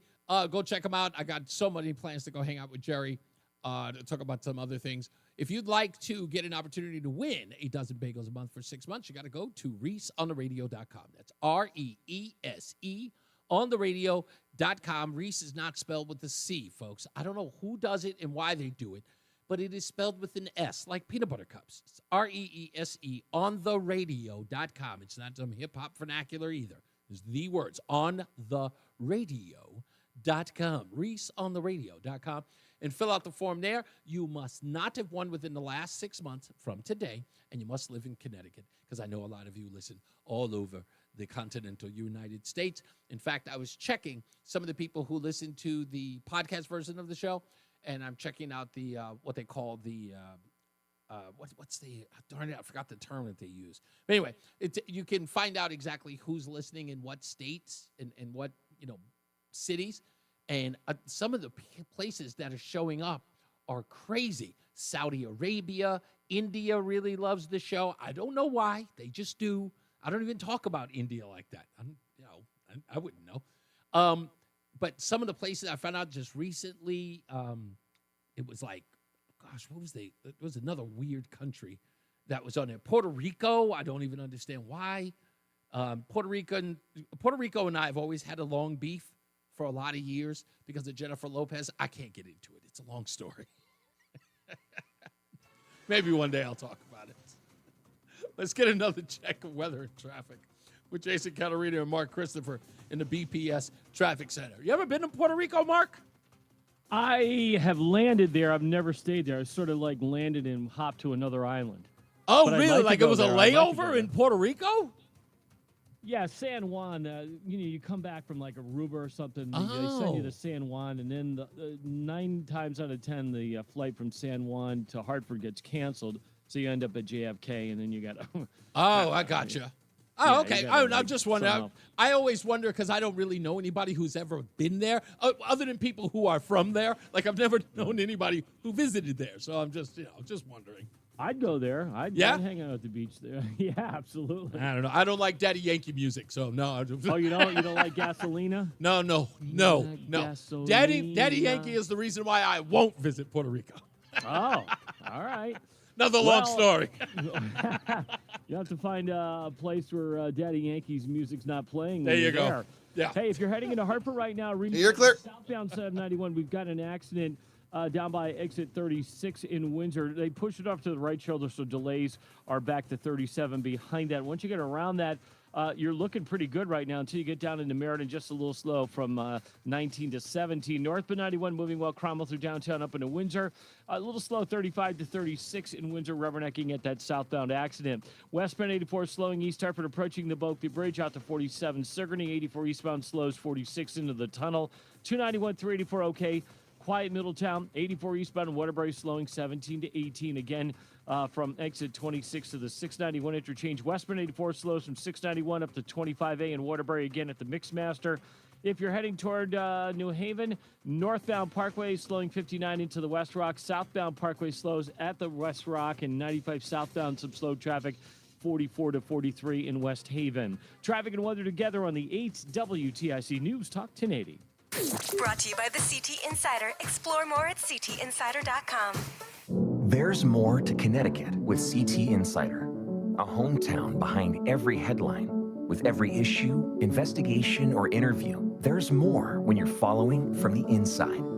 Visit ctinsider.com for more. WTIC weather.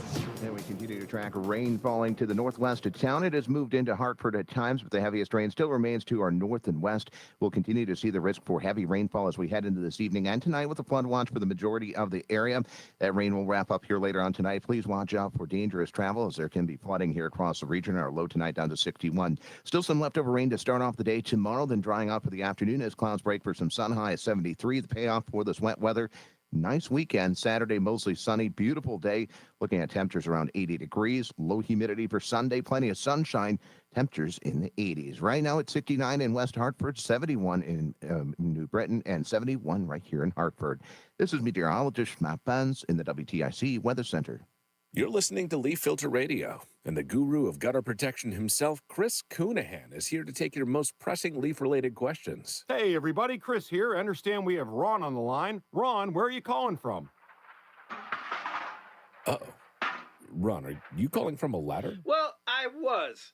I wanted to ask. Hey, Lori, I need you to look into something for me. I need to know, if you can, look up where the East Windsor Gravel Pit Solar Expansion. The East Windsor Gravel Pit Solar Expansion. Apparently, that solar array is actually powering a business or businesses in Rhode Island. I need to know any background you can find on that. I'm just trying to find it because apparently there's an East Windsor solar array that's actually sending electricity to Rhode Island, to another state. I'm trying to find out exactly where or what town. If you can see any info on that, let me know, please. Sun Duo from 7 a.m. to 8 a.m. or catch replay from 5 to 6 p.m. Tumalo Financial, retirement planning with integrity on WTIC News Talk 1080. WTIC News Talk 1080, because local radio is just better. It is, because I'm here. Let's get to our guest today, who's got, of course, some exciting news to tell us. Sergeant James Ratowski, the Hartford Police Union president, is on the line with us now. How you doing, sir? Did you forget the hotline number? Or did you not know where to find it? No, I forgot the hotline number. That's my bad. How you doing? No, it's okay, man. How you been, buddy? Good. Not bad, busy. Happy about the appointment of our new police chief, James Ravella. Well, he's not really the new police chief. He's just the same old police chief. You know, it's that what's the old Who song? Same as the old boss. Yeah. Well, let's talk about that in a little bit, because it goes without saying that Mayor Arunin has kind of, in the public eye, no matter how you slice it, kind of made a mess of this. Now, I don't want you to co-sign that. I'm just going to tell you from my point of view and many others that he made a mess of this. He did anything and everything to go down this ridiculous road of a diversity hire that was supposed to be to the benefit of the folks in Hartford. And that's great. That's noble. I'm sure his intentions were good. But why come back to Chief Ravella? Can you explain that, or should we, or do you not care? No, I think it's an important point, right? I look at we can't have this conversation and not acknowledge, a misstep in January. And then, Ravella comes in February as an interim chief. And I mean this sincerely. You figure it took Mayor Arunin probably 6 months to figure it out. And in my opinion, he got it right. And I look at that and go, if everybody in the world could make a mistake and then figure it out and then come back with a winning formula, we might be a lot better off. But he took a lot of time.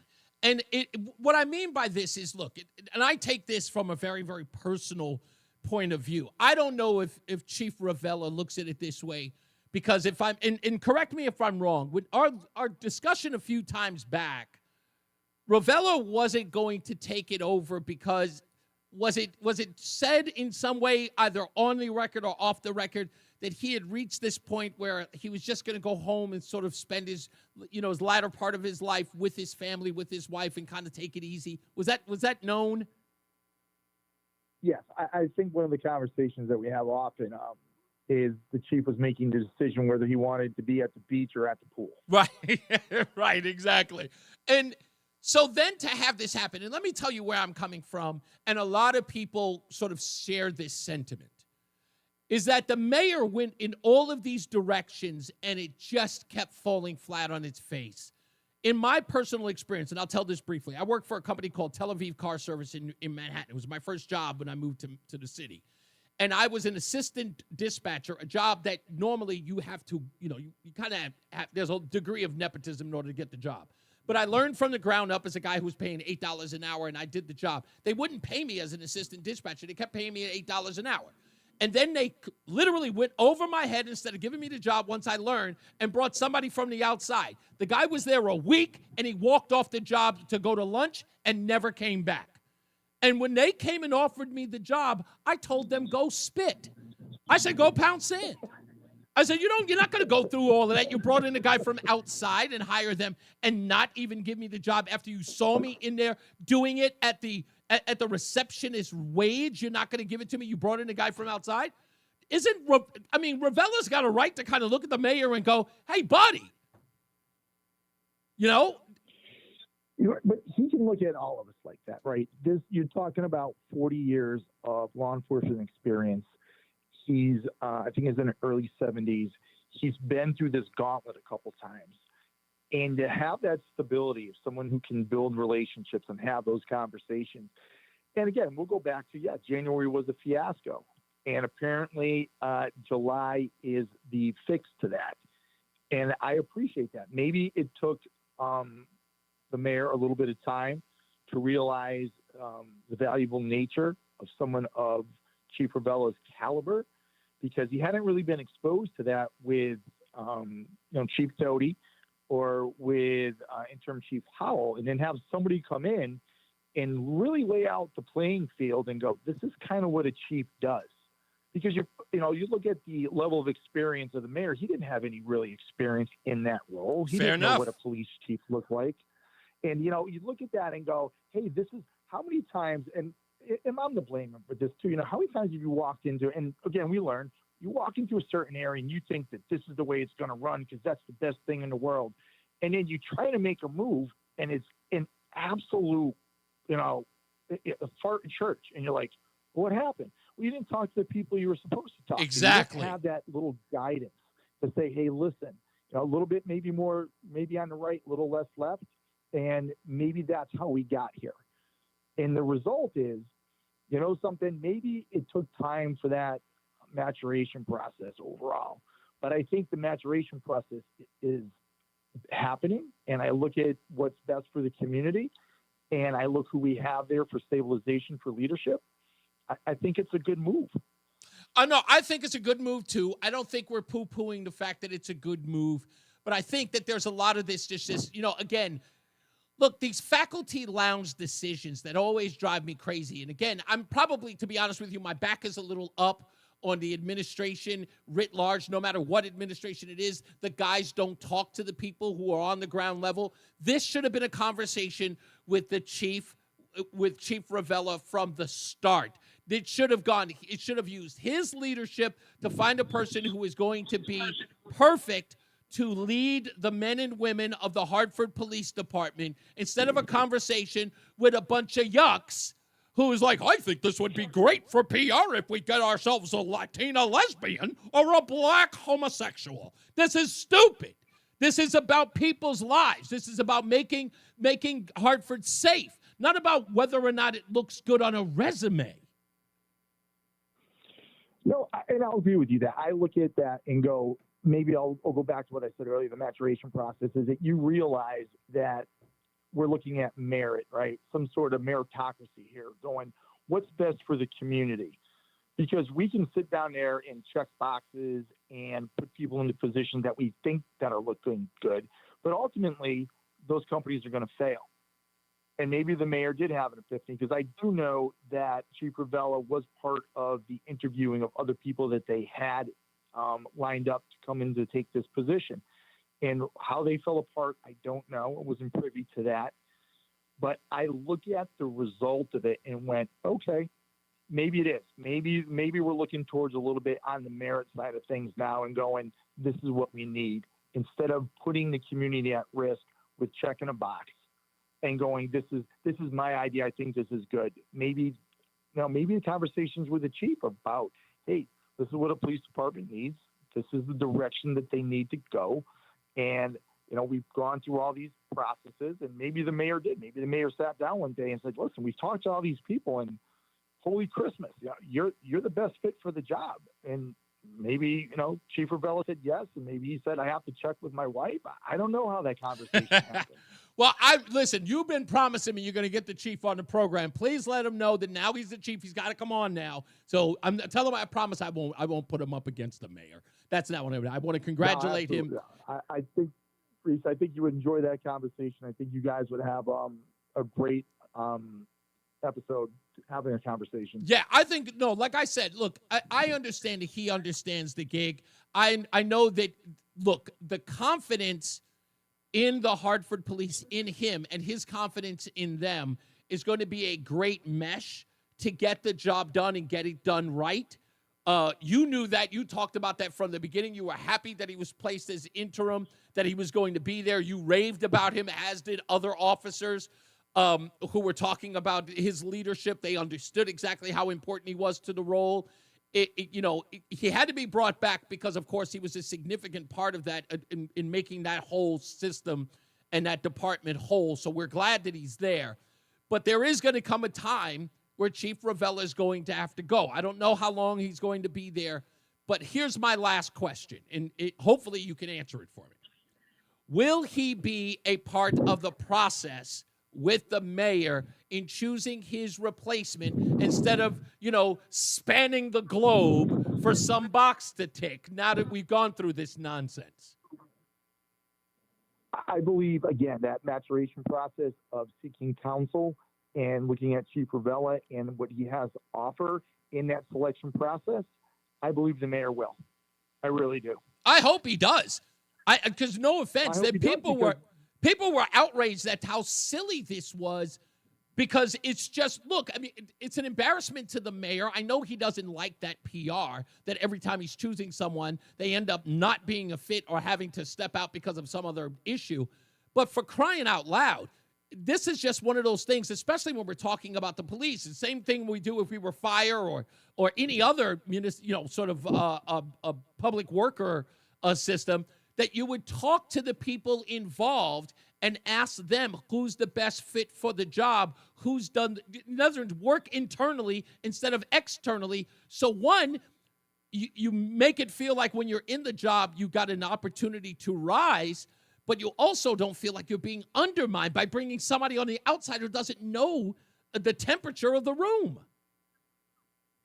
Absolutely, and it's funny you mentioned that because I was watching and flipping through channels a while ago, and I'm watching, that show where they swap the husband or the wife out into different houses. Yeah, and everybody kind of walks around. Yeah. That's kind of what it is. It's like you look at that and go, the house doesn't run the right way. Yes, it never does. It never does, and you're like, okay, well, that's when you ask, and that's when you sit down there and go, okay, who are we looking to segue in here? Yeah, and I think that's important. I still think it's important. We're building from the ground up. Taking that person that started as an officer, putting him all the way through the ranks, and then putting him in charge of where the department is going to go. That intimate knowledge is priceless. Yeah, you're 100% right. Sergeant James Rutowski, the president of the Hartford Police Union. Thank you, boss man. As always, man, you're always welcome. Reese, I greatly appreciate your time. Thank you. You got it, sir. He talked about that trading spouses thing, and that's such a good point. So many public officials do this thing I've never understood, and a lot of people do this as well. It drives me off the wall. This idea that things are mutually substitutable. You might have remembered we talked about how Governor Lamont immediately talked about reforms in the police in the state of Connecticut after the events of George Floyd. And many police officers told me personally that was a slap in the face by the governor to suggest that what happened with Derek Chauvin was in some way indicative of police. Even if Derek Chauvin was guilty or not guilty, or, this was procedure or not, but he was using Derek Chauvin as a template to say that's who all of us are. And that mutually substitutable nonsense is what I don't get. And that played a huge role in this whole finding a police chief for Hartford. That's what it was about. I could just pluck anybody out of anywhere. I can just, like Brian Shackman's darting across the Connecticut, right? I mean, it doesn't make any sense. Not Brian. Brian's thing is brilliant. Don't get me wrong. I love that idea. Trust me. I've actually tried it. I love it. But you can't do that when you're picking a police chief, okay? Finding out where you're going to visit so you can introduce new fans or new people into parts of Connecticut, great idea. Picking your police chief, your fire chief, you're not going to go darting around the globe to find somebody. Our next police chief is from Copenhagen. Bozos. And I know you listen, Mayor. Look, if it angers you, don't be mad at me. You did this. Don't be angry at anybody but yourself. You ended up right back where you started. And that's actually getting somebody who understands the police, understands the men and women who are in uniform in Hartford. It took you a long time to get to the place where we already were. So don't get mad at being criticized. You screwed up. You screwed up. And just because you got it right now doesn't mean you shouldn't be admonished for it or called out for it. Get it right the next time. Because Ravella can't stay forever. He needs to get home to his family too. Enjoy the rest of his life. He's given a lot of his time to the service. Let's show him some respect. Let's let him choose the next guy, not you. Put the dart down. Seriously. You're not good at this. Just at least in that. You might be great at other things. At this thing, you're not good at. Just be able to accept that. I may not know what I'm doing. And that's the role of a true leader. To recognize where you got it wrong. I hope you learned. We all know he won't. We all know he won't. Trying to help. Let's get another check of our weather and traffic. We got Jason. Oh, no, not Jason Catterway. Who's in for weather today? Joey? I just forgot his name. Yeah, okay. Somebody's got weather, but Mark Christopher's definitely got traffic in the BPS Traffic Center. Hey, Mark. All right, Reese, thank you very You're much. clear. Dealing with an accident in Windsor. It's been pushed over to the right shoulder, right at 36 Park Avenue. Delays are approaching 30. Matt Benz. Behind Okay, that. thank you. Once you get around that, just a little slow at 33 down to 32 A and B in Hartford. Northbound side of 91 moving while Cromwell into Hartford. A little delay, 35 to 36 in Windsor. Rubberneck at that southbound crash. Westbound 84 slows 56 Governor Street out to 47 Sigourney. 84 eastbound, some slow traffic from just after 44 Prospect Oakwood into the tunnel. 291 through 84 okay east of the river. 2 westbounds a little slow by exit 4A in Glastonbury. And again from 1D up to the 84 west merge in East Hartford. 9 southbound losing some speed in Middletown as you approach the Aragoni. 84 eastbound Waterbury tight by 18. Westbound 84 is slowing 691 interchange in Cheshire up to exit 25 again as you move up on the Mixmaster in Waterbury. Eastbound 84 slowing 3 to 5 in Danbury. Again, 8 in Danbury out to exit 11 in Newtown. If you're traveling toward New Haven, southbound 95 slows 46 down to 43 in West Haven. Traffic and weather together on the 8th WTIC News Talk 1080. WTIC weather. Through the rest of this afternoon and through this evening, watch for rain, some of which will be heavy, and a thunderstorm here through this evening and tonight. Flood watch is in effect for the region until 8 a.m. tomorrow morning. This can bring the risk for life-threatening flash flooding in spots, especially for the overnight. High this afternoon at 74, low tonight at 61. Occasional rain and drizzle wraps up first thing tomorrow morning, then drying out for the afternoon. Lower humidity, high of 73. Beautiful Saturday, mostly sunny, high of 80. This is meteorologist Matt Benz in the WTIC Weather Center. Tune in to WTIC News Talk 1080 for Healthy Rounds, Saturday mornings 11 till noon. Learn from the top experts about the latest medical news and call in with your questions. Healthy Rounds, sponsored by Hartford Healthcare, Saturday mornings 11 till noon on WTIC News Talk 1080 and WTIC.com. And now, a WTIC News Update. 4:30, good afternoon. I'm John Silva, WTIC 1080 News. Investigations underway into the cause of a house fire in the town of Ashford.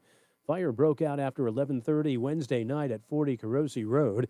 There were no injuries. Firefighters did have a time of it getting the blaze under control due to a lack of water in the immediate area, they say. Firefighters from surrounding towns, including Mansfield, Windham, Willington, and Yukon, lent assistance. New Britain mom has hired an attorney in the investigation as the investigation continues into the death of her son this week at a daycare in New Britain. Shamara Cook says she was called to the YWCA to inform her that her 2-year-old son had choked on food. Cook says when she arrived, she found medics working to revive the unresponsive little one. The new chief of police in Hartford is a familiar face. James Rovella is returning as top cop. He's been in the position on an interim basis since February. Rovella was chief from 2012 to 2018 before he left to become public safety commissioner for the state of Connecticut.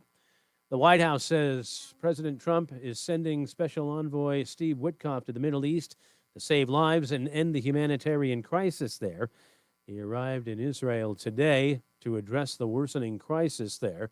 Witkoff and U.S. Ambassador Mike Huckabee plan to inspect food distribution in Gaza on Friday. The president signing an executive order to impose new tariff rates beginning after midnight Friday. The press secretary says countries that haven't received a prior letter on tariffs from Trump or negotiated a trade framework will be notified of their likely tariff rates. Strong storms with the potential to cause dangerous flash flooding, sparking flood watch alerts. National Weather Service has posted alerts from northern Virginia through here in Connecticut. The lieutenant governor in New Jersey has declared a state of emergency for that state in advance of the storms expected this afternoon and evening. Wall Street Dow finished down 330 points. NASDAQ gave back 7. S&P was down 23. I'm John Silva, WTIC 1080 News. Coverage varies by plan. View contracts and exclusions at endurancewarranty.com. Auto repair bills are through the roof. $3,000 to replace the transmission. $4,000 for a blown engine. And if your manufacturer's warranty is expired, you'll have to cover it all out of pocket. You need an Endurance Auto Protection Plan. No matter what the mileage, if your car is under 20 years old, Endurance can get you covered on the engine, electrical system, transmission, AC, drivetrain, and more. Endurance has plans for any budget. Repairs can be done at the certified mechanic of your choice, and they're paid directly with no middleman. Plans cover 24/7 roadside assistance, towing, battery jumps, fuel deliveries, tire changes, lockout services, and a 30-day money-back guarantee. Act now and get our elite benefits, including complete tire care and key fob replacement. A $2,000 value at no extra cost. With Endurance, you could never pay for covered auto repairs again, so call now for your free quote. Call 800-253-6203. 800-253-6203. 800-253-6203. I'm Ed Evans, CEO of Consumer Cellular. We're dedicated to serving people 50 and up, like me. Our needs are different. Big Wireless wants us in an unlimited plan, but if you're not using all that data, you're probably getting used. At Consumer Cellular, we're focused on affordable, reliable plans, including data that suits your needs, not ours. Our plans start at just $20, and you'll get the best customer service in the business. Call 1-888-FREEDOM, visit consumercellular.com/facts or a store near you. Plans include $5 credit for auto pay and e-billing. See site for additional facts. The success you've already had matters at University of Maryland Global Campus because we're a school for real life. An accredited state university, UMGC lets you earn up to 90 credits toward a bachelor's for prior learning and relevant life and work experience, or transfer up to 12 credits toward a master's. We offer affordable tuition and online and hybrid courses. Classes start August 13th. Apply now and save with no application fee. Learn more at umgc.edu. Certified to operate. Here we go. By Chef. Stay locked in. Reese on the Radio is on WTIC News Talk 1080. I got to remember, I got to put my darn mic up. And I want to thank James Radowski for calling in last minute because he had something else that was going on and it ended up early, so he was almost supposed to be on tomorrow, so I'm thankful that he was on today. Stand by at about 5 o'clock. We got Hollywood news. We also got Negro nonsense that goes into what the opening monologue was about. We also got what had happened was, which we might do early. Nah, we'll keep it as it is. We'll talk about all of that and much, much more. I got to get into, in a minute, this John Larson audio. Because, let's just be honest, the election season has begun in Connecticut. Just as. And we're going to be inundated with stories about it. And we just need to get on our election on, as it were. But John Larson, of course, is being asked about his challengers. And he said something, which goes to something in an earlier call today about no one in the media. Oh, in fact, it was Mark in West Hartford talking about nobody in the media asking anything. Because when I hear something, I keep saying to myself, and gosh, boy, if you guys only knew. When I tell you that I can't wait to get there, I can't wait to get there. Because I am going to scour these places so that I can get a microphone in front of these guys. So when they say something, I am going to ask a question. That when they say something that deserves a question and must be asked, I'm going to ask. And I'm going to play it here on the show. I am going to shout, Reese on the Radio, WTIC. Let me ask you a question, sir. Or ma'am. Or whatever you are. I got to ask you, when you just said such and such, what did you mean? Instead of the cameras just catching it and then getting the soundbite to put on the news. They've got to ask the question. You've got to make them answer. When you hear what John Larson says, you got to ask yourself, what the hell did he mean by that? And it was right there, plain as day. I would have been in the comment sections at WTNH and just going, what did that mean? And it was thoughtful. You can hear. Now, I know people are going to rag about Larson and saying that, he had that little freeze up not too long ago. Maybe he's not there. That's going to be hurtful anyway. I think, to be honest with you, if I'm going to call it, I'll call it. I don't think he wins re-election. I don't think he does. Now, if these chumps don't have the guts to call out his age, if they don't have the guts to call out that not just he's out of touch, but say that he's unfit, you deserve to lose. You want to win, right? You're the new guy on the block. Stop lying. And that means omitting the facts. Larson's up there.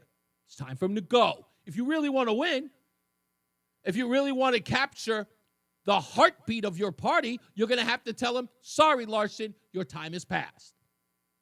But when I play this, if they're smart, if his opponents are smart, they'll be asking the same question I asked when I heard it. Stick around. Let's get another check of weather and traffic. Matt Benz, who's got the keys to my Beamer, is filling in for Jason Caterina with weather, and Mark Christopher is in the BPS Traffic Center. Hey, Mark. Hey, Reese, thank you very much. Well, who am I? You're on the eastbound side of I-84. Just some slow traffic as you move 44 Prospect Oakwood into the tunnel. Westbound 84 is head up just after 56 out to 45 Flatbush Avenue. If you are traveling on the southbound side of 91, we have an accident on the right shoulder right at 36 Park Avenue. Delays are approaching 37. Behind that, once you get around that, some slow traffic again from 33 down to 32 A&B. Northbound 91, Good Ride, Cromwell into Hartford. We are seeing some slow traffic now, 34 up to exit 36 in Windsor, rubbernecking at that southbound crash. West, if you're traveling 291, 384, that looks good. East of the river, 84 eastbound is a little tight up by exit 59 and the 384 interchange. If you're on the westbound side of 84, some slow traffic at 4A in Glastonbury. Again, 1D up to the 84 west merge. 9 southbound slows as you approach the Aragoni Bridge in Middletown. 84 westbound in Cheshire, slow 691 up to exit 25A in Waterbury. 84 eastbound slowing in Waterbury by 18. And 95 South New Haven, some slow traffic, 46 down to 43 in West Haven. Traffic and weather together on the 8th WTIC News Talk 1080. WTIC weather. Continuing to track the threat for heavy rain here through the remainder of this afternoon into this evening. Rain approaching Hartford now from the west. Heaviest rain, though, from Bloomfield on to the north, basically west of I-91 at this point. West Hartford, Bloomfield, all getting a downpour at this point. Watch for flooding here into this evening. We have a flood watch for a good chunk of the listening area. Temperatures tonight falling down to a low of 61. That rain likely to wrap up here later on tonight, at least a heavy portion of that rain. Still a couple of showers to start the day tomorrow, then becoming less humid. Clouds break for some sun, a high of 73, and some natural air conditioning as we kick into this weekend. Much less humid here for Saturday and Sunday, mostly sunny. Beautiful for Saturday, high around 80. We're in the 80s again for Sunday with a good deal of sunshine. Right now we have 69 degrees in West Hartford, 71 in New Britain, 71 here in Hartford. This is meteorologist Matt Benz in the WTIC Weather Center. Viking, dedicated to creating travel experiences for the thinking person, with programs designed for cultural enrichment on board and on shore. Discover more at Viking.com. That's Viking.com. Viking.com. I can't get the signal. Okay, seriously. Now there's absolutely no excuse not to listen to WTIC News Talk 1080. You can literally hear us anywhere when you listen on your smartphone. And now you can hear us on the Odyssey app, the iHeartRadio app, and the TuneIn app. So pick your favorite and search and follow WTIC News Talk 1080 in the app. Then listen wherever you are. It's really that easy. So no more, I can't get the signal. We've made it easy. WTIC News Talk 1080 on the Odyssey, iHeartRadio, and TuneIn apps.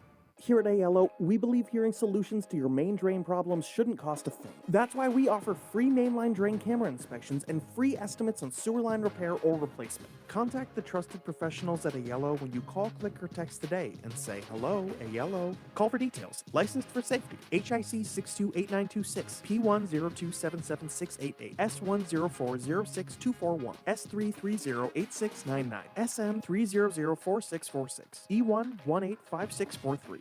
Life insurance. Why are you putting it off? Can't afford it? Too much hassle? Think you don't need it? There's lots of excuses for putting off life insurance. But if you weren't there, who would pay the mortgage and other bills? With Ethos, you could be covered in 10 minutes and boom, family protected. Ethos, fast and easy online term life insurance. Up to $2 million in coverage with no medical exam. Some policies as low as $1 a day. Answer a few health questions and get your free quote at ethos.com/radio. That's ethos.com/radio. We know you're uncertain about psychics. Is this fortune teller you found on a forum legit? Your one true love is... Me! That's why California Psychics reject 98% of the psychics who apply to work with us. We guarantee if your reading isn't life-changing, it's free. New customers receive 20 minutes for just $20. So experience the joy of certainty at CaliforniaPsychics.com. Get insights on the go. Download the California Psychics app today. Follow There we go. News Talk 1080. Don't miss out on important updates in Connecticut, from breaking need-to-know news, weather alerts, and more. Follow WTIC News Talk 1080 on the Odyssey app now.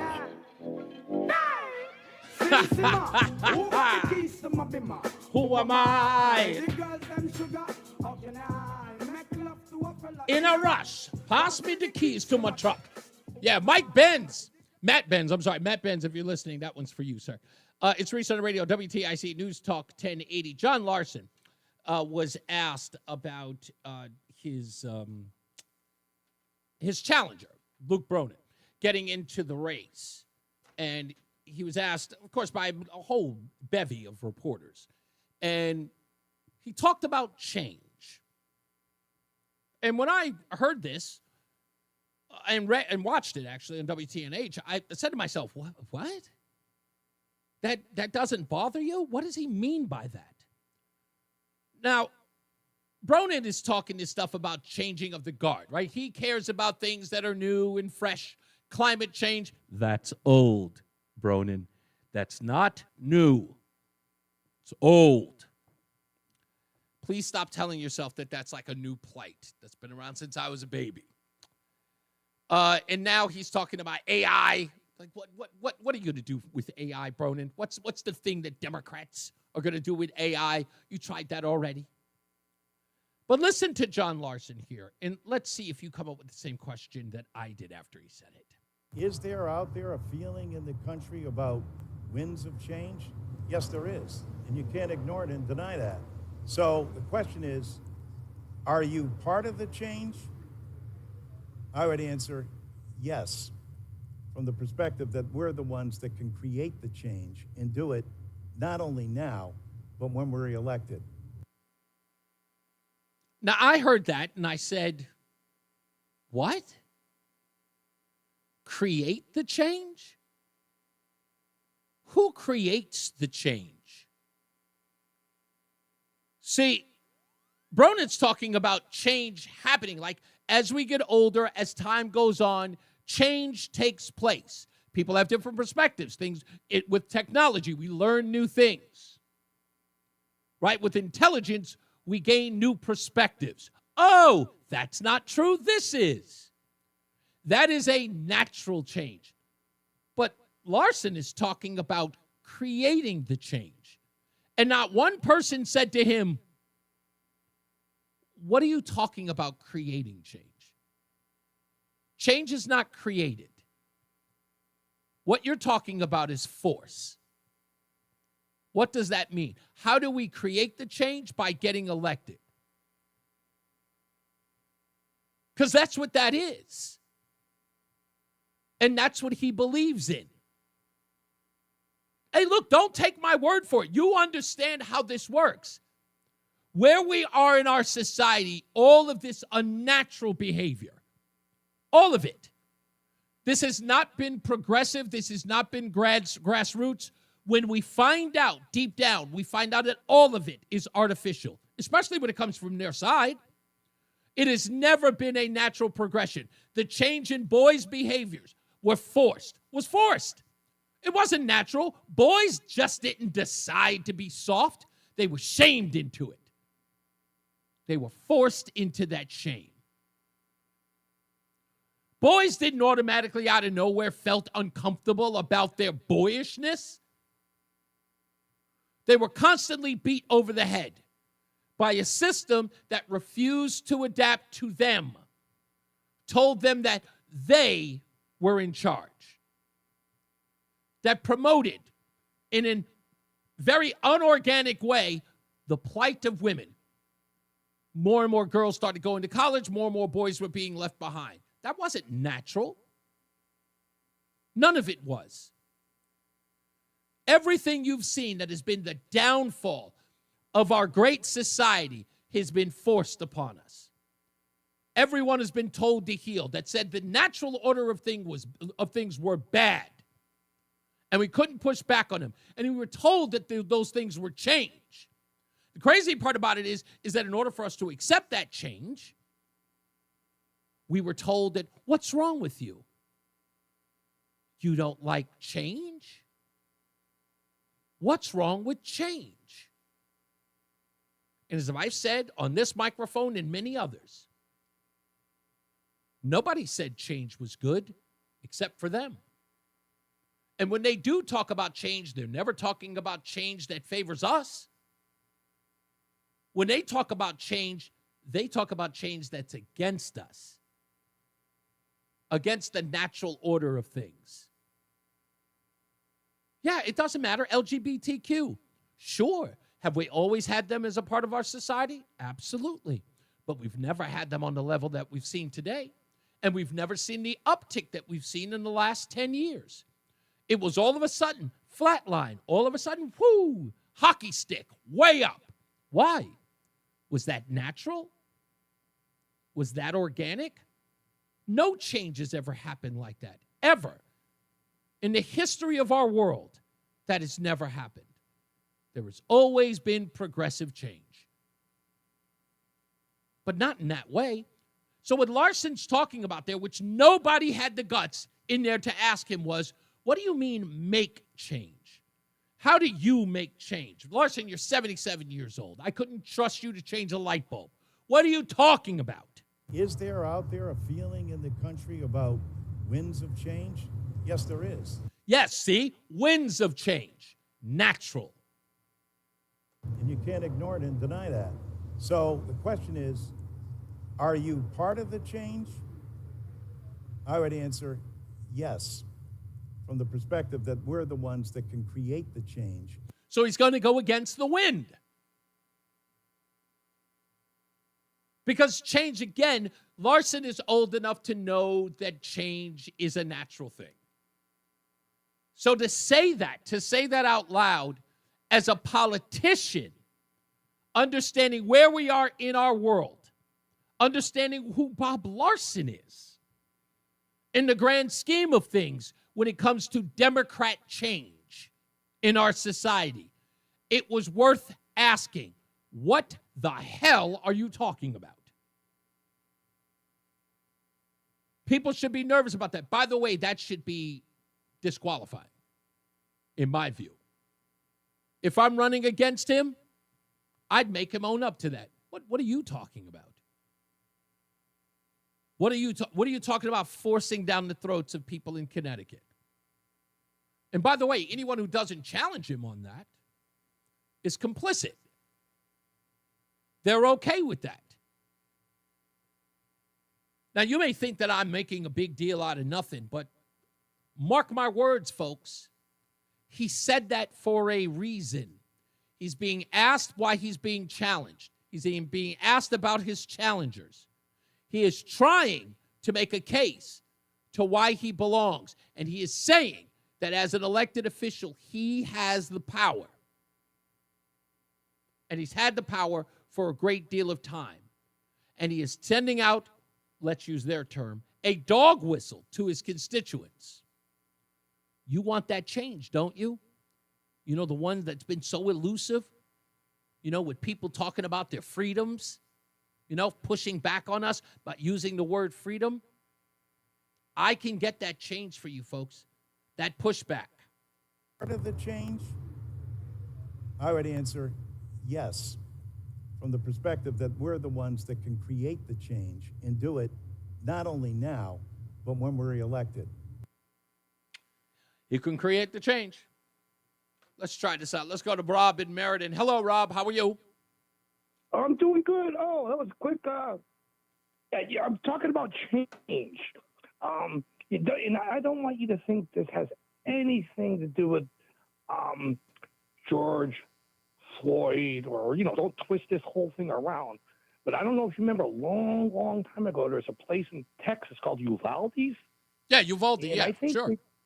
I think they want to change. The public wants to change the way those police officers responded at that particular time. But with your microphone, I get the impression you're saying don't change it.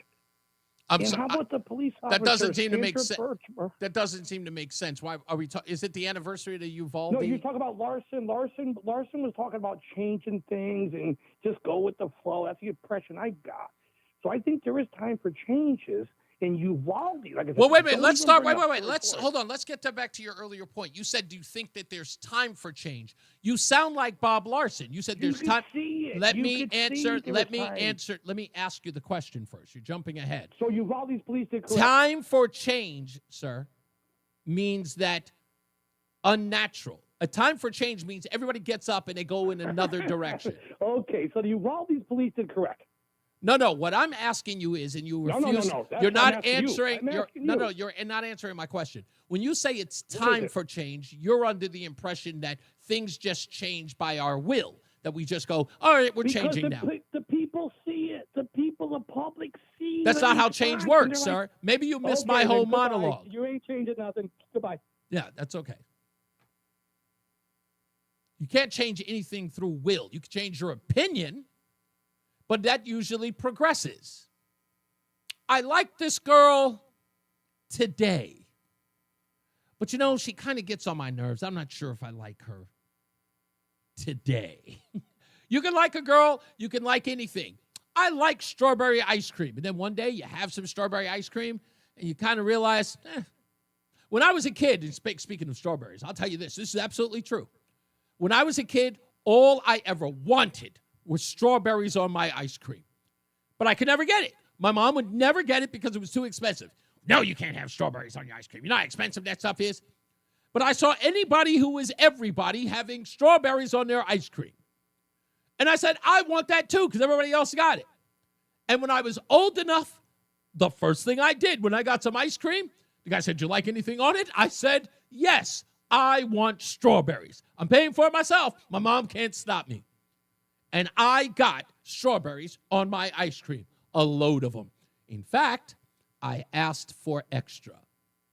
End result, I hate strawberries. I don't eat them today. I'm not a big deal. Not that I'm allergic to them or anything. I don't like them. They're too tart. I don't even understand what the big fuss is about. What was my big deal? It was because I couldn't have it.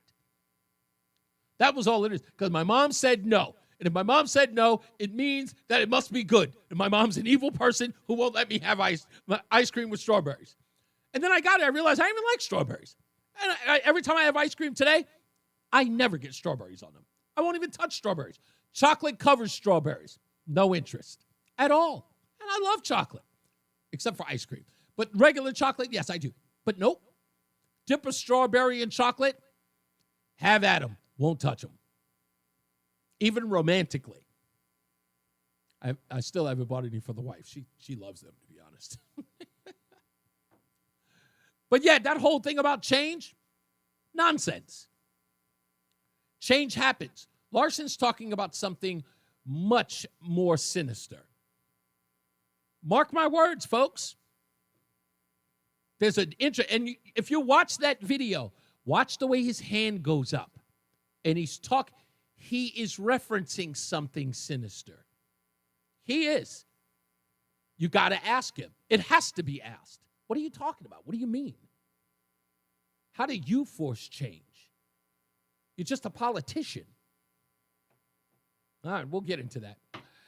Donald says these Democrats come into the minority communities and talk a good talk, yet we see no major improvement for these communities.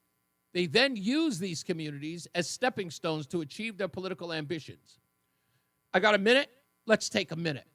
Donald, let me explain something to you about politicians and government. If you believe that governments are here to improve your life, you misunderstand.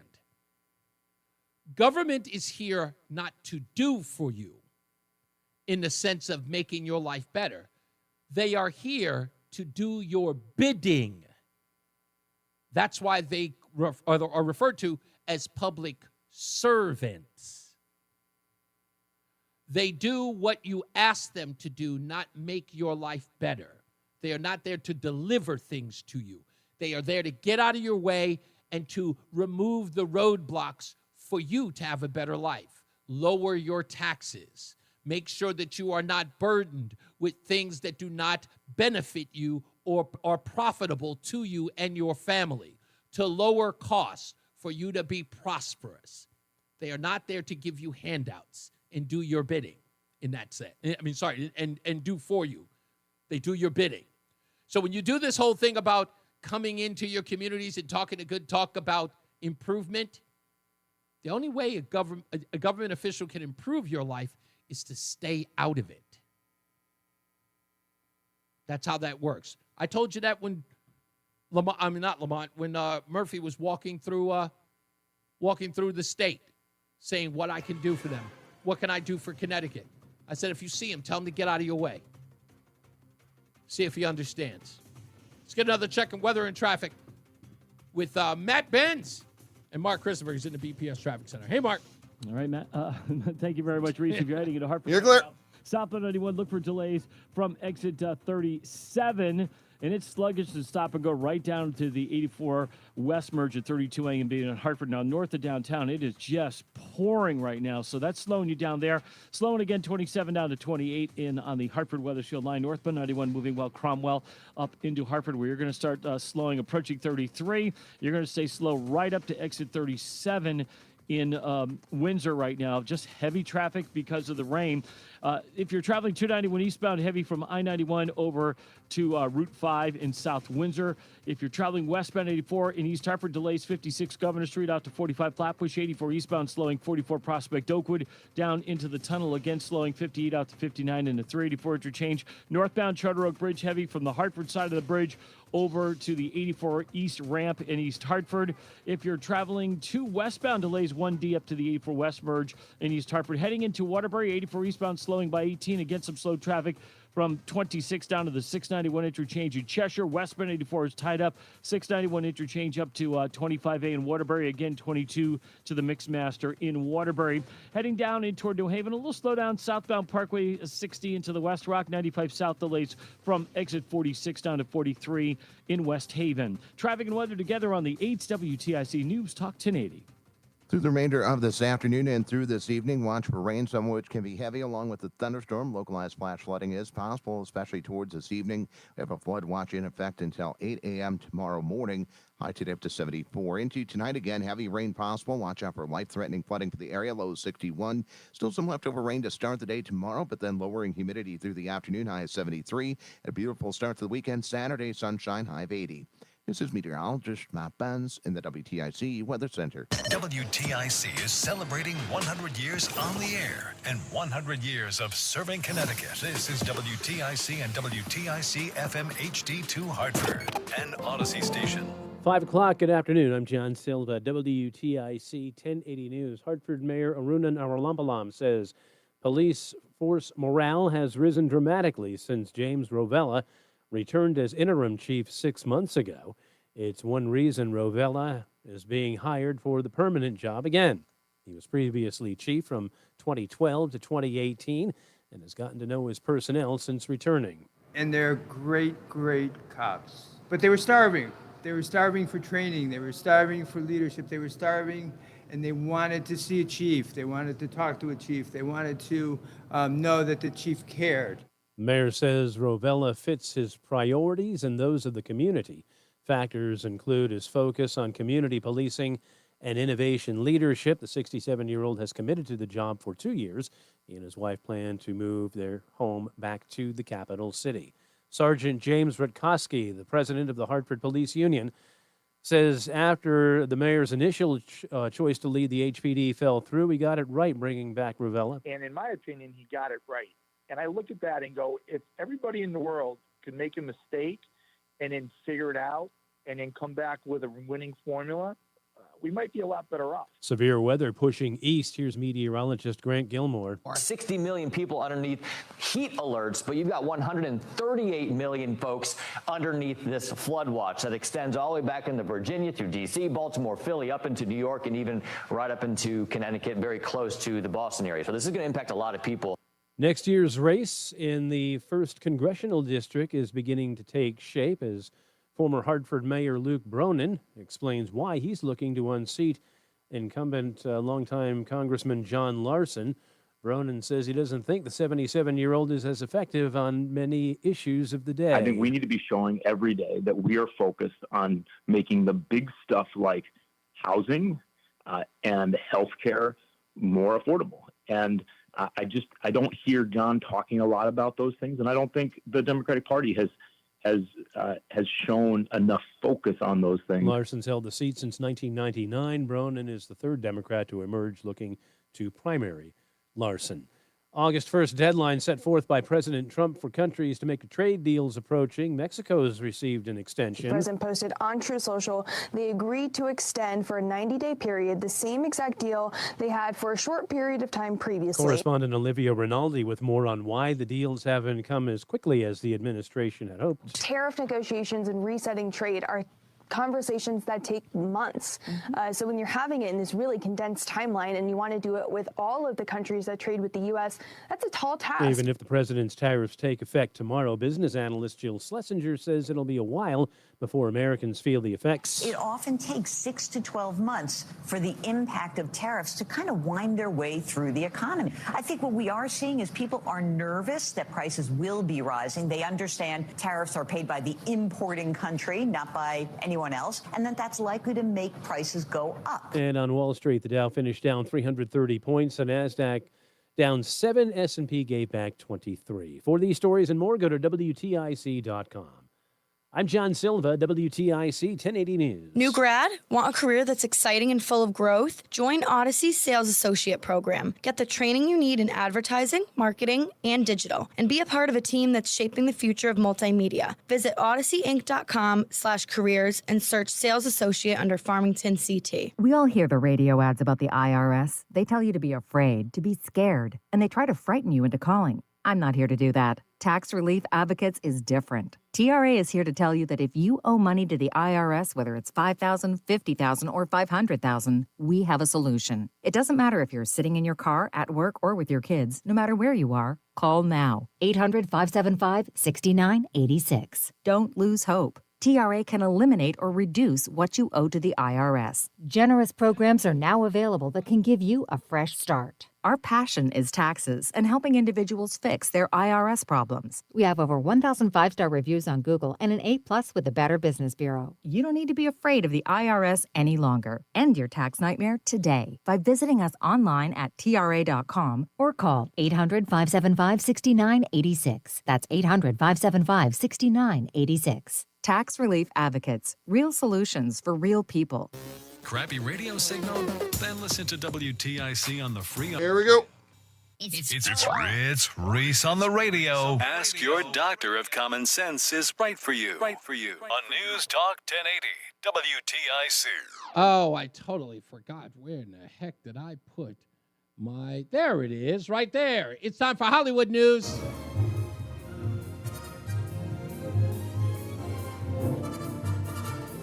It's my favorite part of the show. I'm sorry. It's true. Now, you guys know Eddie Murphy used to rule the roost in Hollywood. And it's been a while since he's actually ruled the roost. You remember back in the 90s and the early 2000s, Eddie Murphy took over the role of Dr. Dolittle, made famous by Rex Harrison. He then did it again with the Nutty Professor films, made famous by Jerry Lewis. Well, the question is, can Eddie Murphy do it again? A role that was made famous by Peter Sellers is now being taken over by Murphy. That's none other than the Pink Panther films. Yes, Eddie Murphy will now take over the helm of the Pink Panther film. Now, this was apparently some idea that they were going to do years ago, where they were going to have sort of a mesh, kind of a Who Framed Roger Rabbit version of it, where Inspector Clouseau was supposed to be going after the cartoon version of Pink Panther, but that hasn't been really solidified yet. So in April of 2023, it was announced that after acquiring MGM, Amazon is developing a new addition to the franchise to form a movie and television series through their subsidiary, Amazon Studios, which is now called Amazon MGM Studios. It was later reported that Eddie Murphy is in talks to star in the film as Clouseau, which I think he just codified or certified recently in an interview, saying that he is going to take it over. So Eddie Murphy, can he pull off the trifecta? Because I'm not going to lie, he actually did make Dr. Dolittle. It was very profitable, as was the Nutty Professor films, very, very well received. So Pink Panther, Eddie Murphy, I don't know. Maybe it's a little too late for him to try it a third time. But because I didn't want that, whatever that Coming to America nonsense and the Axel F movies, those were complete bombs. Joey, I know you see. Did you see both of those? The Coming to America thing?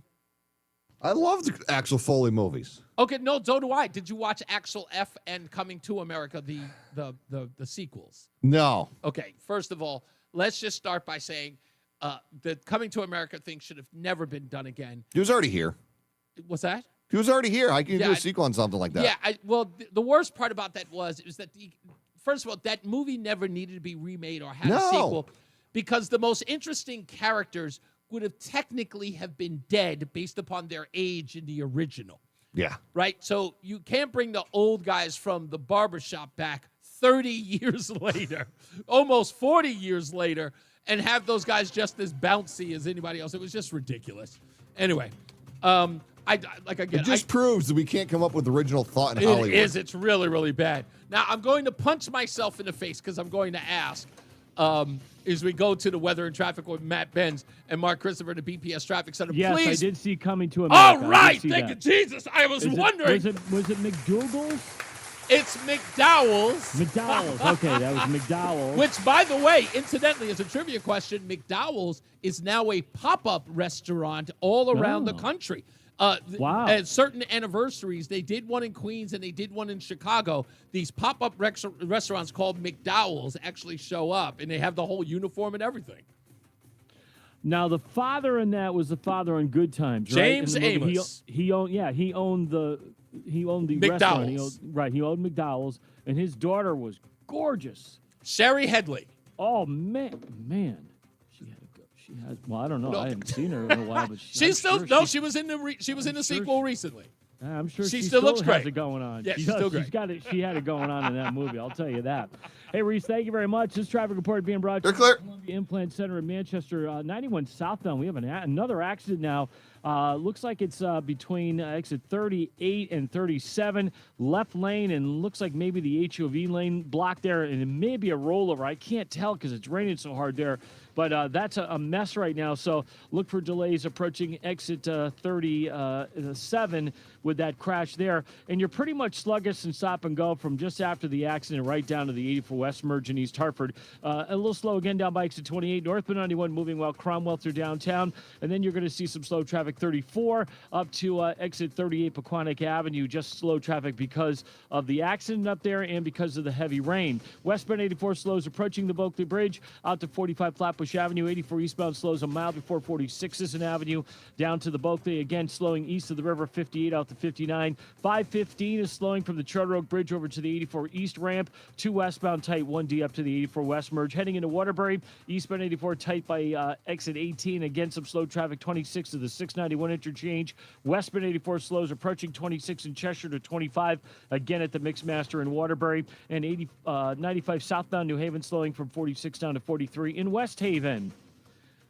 Traffic got you down. Turn that frown upside down at Columbia Implant Center in Manchester. They offer fast, efficient dental implant procedures completed in a single visit. Open 7 days a week for your convenience. Don't wait. Visit ColumbiaImplantCenter.com. Traffic and weather together on the 8th WTIC News Talk 1080.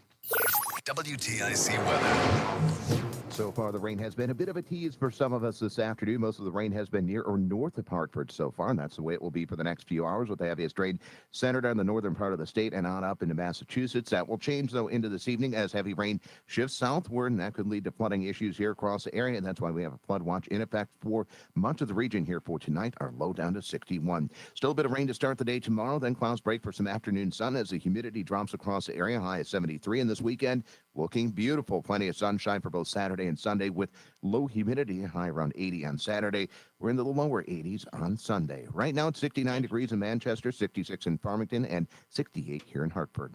This is meteorologist Matt Benz in the WTIC Weather Center. Ryan Shackman here for QC Kinetics. Listen, let me ask you a question. When was the last time you hopped out of bed without any knee or back pain screaming at you, or walked down a flight of stairs without groaning? Well, if it's in the back of your mind, bring it to the front of it and give QC Kinetics a call. It's time to call them and schedule a free consultation with these medical pros at QC Kinetics. They're There are thousands of patients who will tell you they wish they would have done it sooner. They turned around their lives with QC Kinetics and their regenerative treatments that work with your body to help restore and repair damaged joint tissue. These are natural cellular therapies, no scalpels, no pills, just long-term relief with no dreaded recovery. You bring your x-rays, bring your MRIs to QC Kinetics for that free, no-pressure chat, and they'll give you that evaluation to see if you're a good candidate. Worst case, you learn something. Best case, you get your life back. Grab the phone right now. Give them a call. 860-440-PAIN. And chances are they're close to you, too. They're in Avon. They're in New Haven. They're in Glastonbury. And that phone number, one more time, to get that free consultation with QC Kinetics at 860-440-PAIN.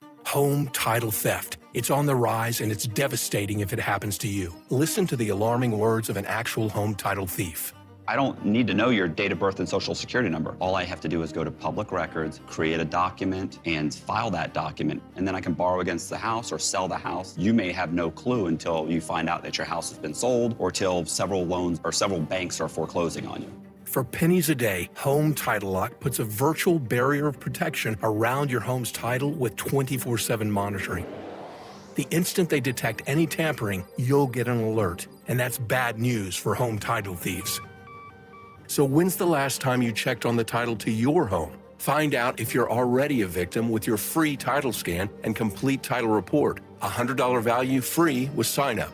Just go to HomeTitleLock.com and sign up in minutes. That's HomeTitleLock.com. HomeTitleLock.com. Reese on the radio, making sense of the news. Yeah, even when it makes no sense at all. Now on WTIC, News Talk 1080. I keep forgetting to get rid of that music. We're back. It's Reese on the radio, News Talk 1080. In a second, stand by. We will get, of course, to nonsense. So stand by for that because I know you're all waiting for it. Let's get to the phones, 860-522-WTIC. From Danbury, Dr. Peter is on the line. How we doing, Doc? I'm doing well. You? I'm great. How can I help you today? I want to thank you for your program and your very, very well-spoken and intelligently done. And I'm glad you don't take any garbage from anybody. Amen. But I pastor the First Baptist Church in Woodbury, and you've been talking about government, and everybody's talking about government.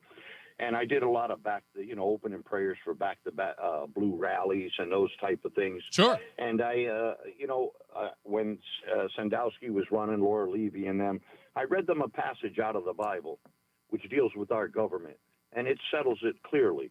It says over in Romans, just bear with me for a minute. I'm not going to take too much of your time. Okay. It says, let every soul be subject unto the higher powers, for there is no power but of God.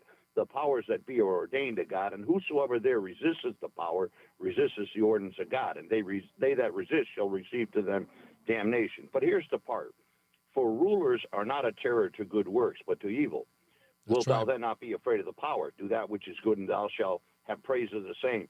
For he is a minister of God to thee for good.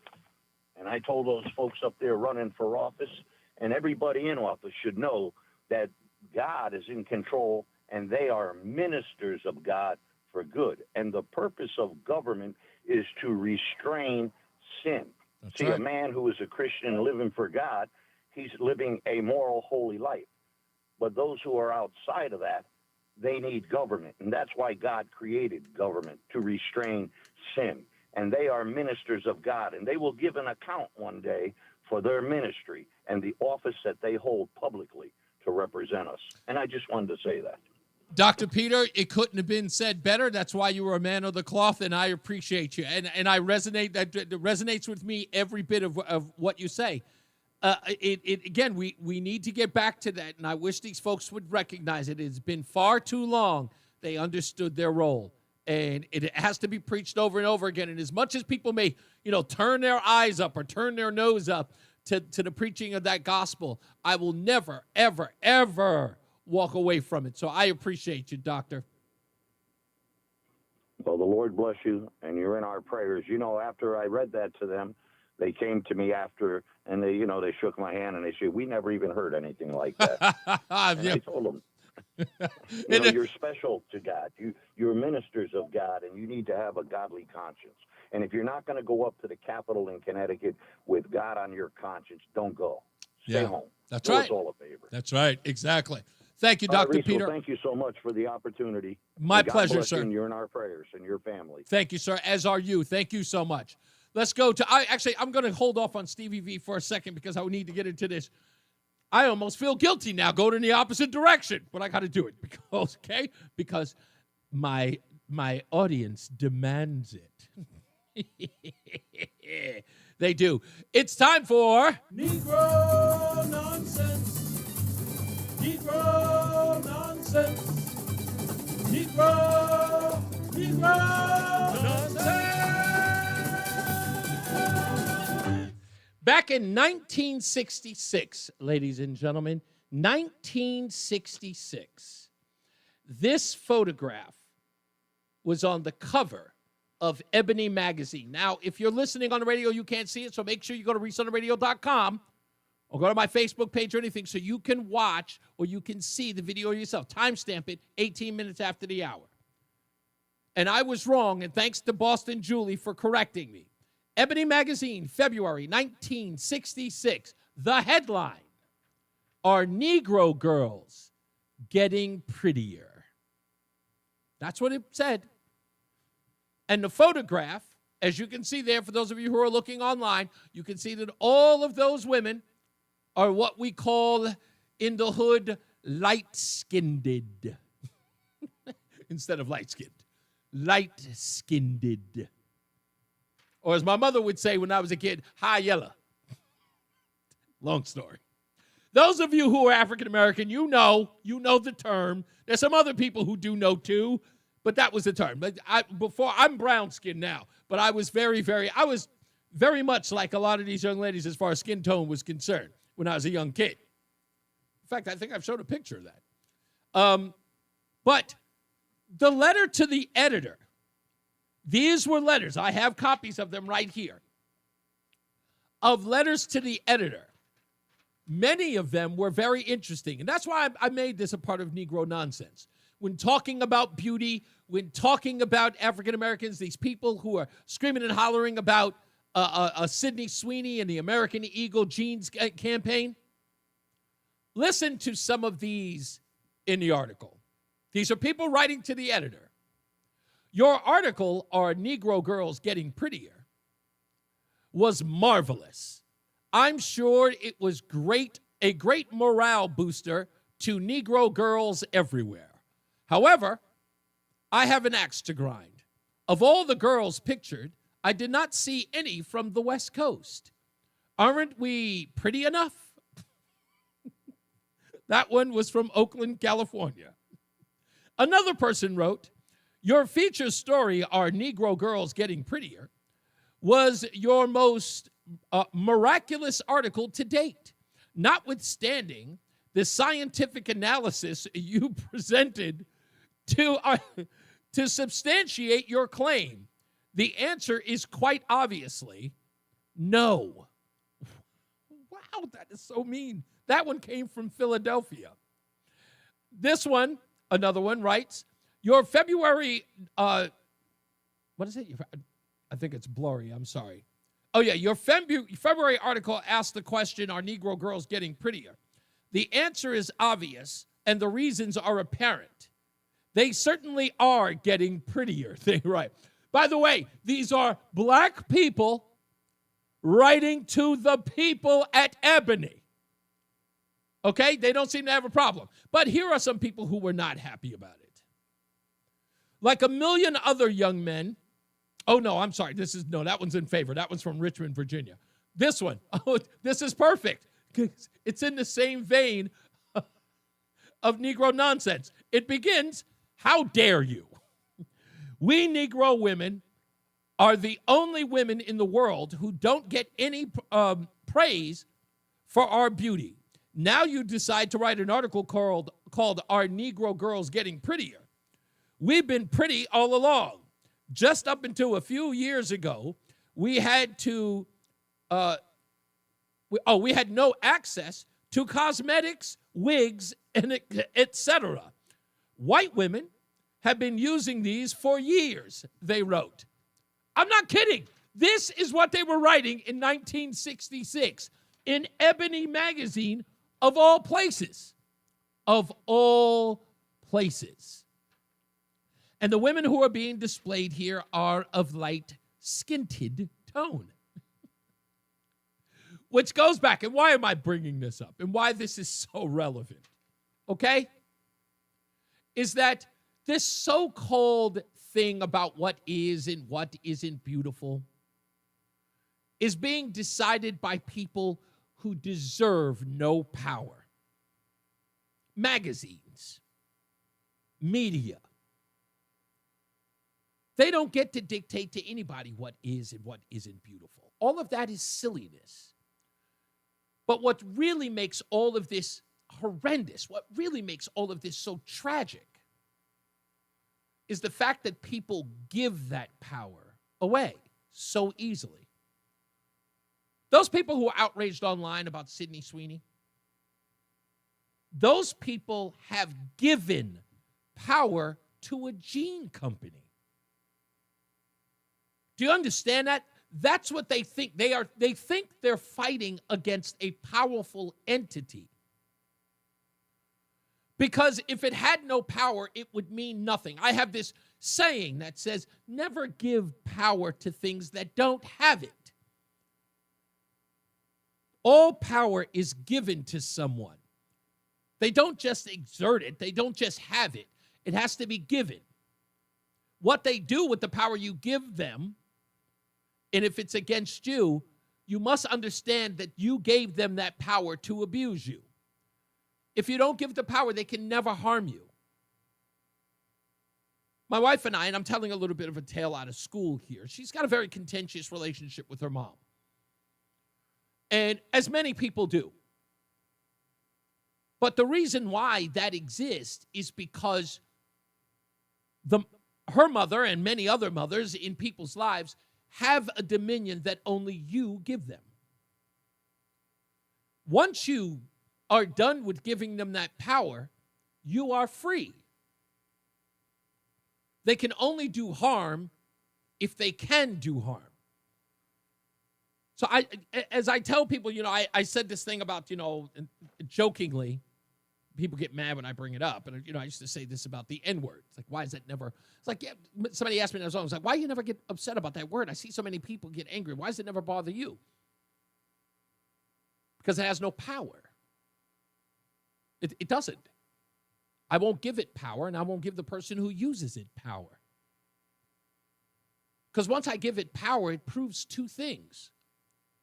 One, it's already what I think of myself. And two, they're on to me. I will never give anything that power. People are going to say and think things about you. People are going to do things that upset you, but it is always about the power you give it. Pay it no mind, it doesn't affect you. These people are finding problems with Sydney Sweeney. They are finding problems with this ad because they feel like they're gaining power by fighting back against it. But if it has no power to begin with, what are you fighting? Think about it. Sydney Sweeney has no power against you. She doesn't even know you. Ladies, she doesn't know you. She doesn't even know you exist. Neither does the American Eagle. They don't know you exist, and they don't care if you do. They have no interest in your ridiculous little life.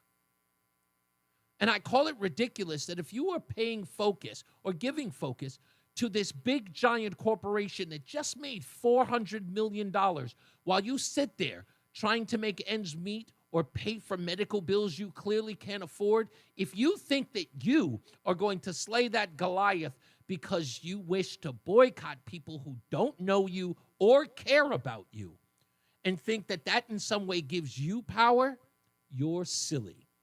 Because guess what? Even if you take down American Eagle, which you won't, even if you take down Sydney Sweeney, which you never can, your miserable life still exists for you to find something else for you to give power to. That's just the way that it is. You're the minor person here. You're the little person here. Let it go. It's too big for you. And if you ignore it, you'll live a better life. That's all I'm saying. When we come back, we'll take some more of your phone calls. We'll wrap up this puppy. And we'll do what had happened was. Let's get to Matt Benz, who's in for Jason Caterina with weather, and Mark Christopher, as always, in the BPS Traffic Center. Hey, Mark. All right, thank you very much, Reed. You're clear. 91 southbound looks like a rollover accident now. Hey, if blonde in jeans was such a bad idea, why did Beyonce do it? Green lane is blocked there, so look for delays. Almost back to the Broward connector now in Windsor Locks. Once you get around, I'm torn. I thought, wait, huh? 34 down to 32 A and B in Hartford. You'll see another bump down by exit 23 West Street and Rocky Hill. Northbound 91 moving well Cromwell into Hartford. We are seeing slow traffic though from 33 up to pretty much up to exit 38 Pequannock Avenue, just rubbernecking at that southbound crash. Westbound 84 slows just after 56 Governor Street out to 45 Flatbush. 84 eastbound's tight about a mile before 46 Sisson Avenue to the Bulkley Bridge. Again, a little slow, 58 out to 59 into 384 interchange. 5 and 15 northbound slowing Charter Oak Bridge over to the 84 East ramp in East Hartford. If you're 2 westbound, you're slowing East Hartford 1D up to the 84 West merge. 9 northbound Berlin slowing by 32. 84 eastbound Waterbury tight by 18. Again, some slow traffic. 84 eastbound 26 down to the 691 interchange. Westbound 84 is tight up approaching 26 to 25. Again, 22 to the Mixmaster. If you're traveling 84 eastbound in Danbury, slowing 3 to 5. Again, from 8 in Danbury out to 11 in Newtown. And down in New Haven, look for some slow traffic, 95 southbound from 46 down to 43 in West Haven. Traffic and weather together on the 8's WTIC News Talk 1080.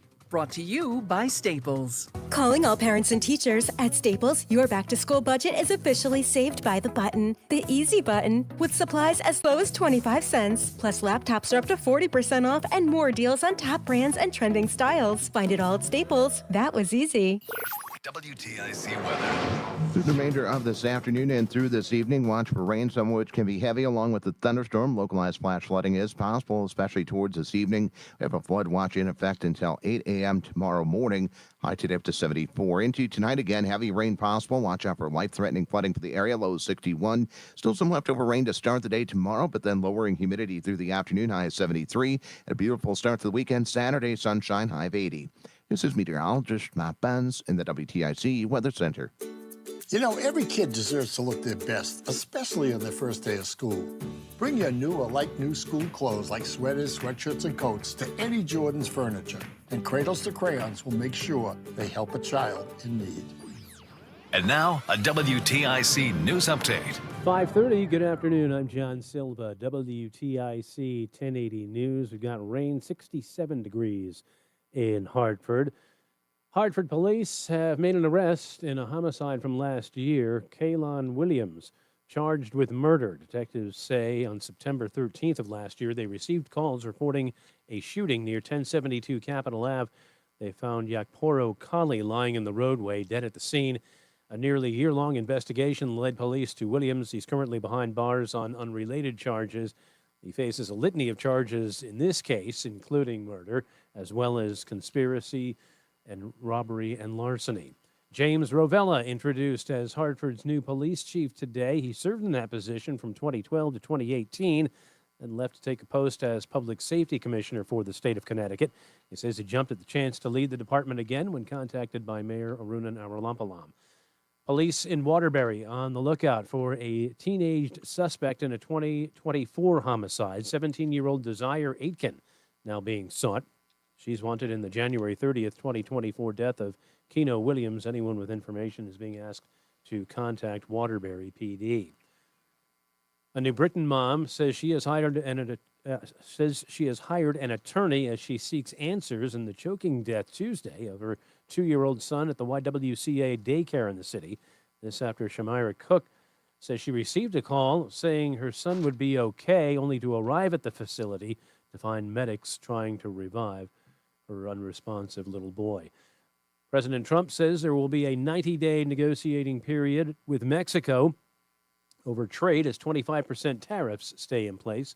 President posting on social media today about his conversation with his Mexican counterpart. And the White House is announcing that construction on a $200 million ballroom will begin in September.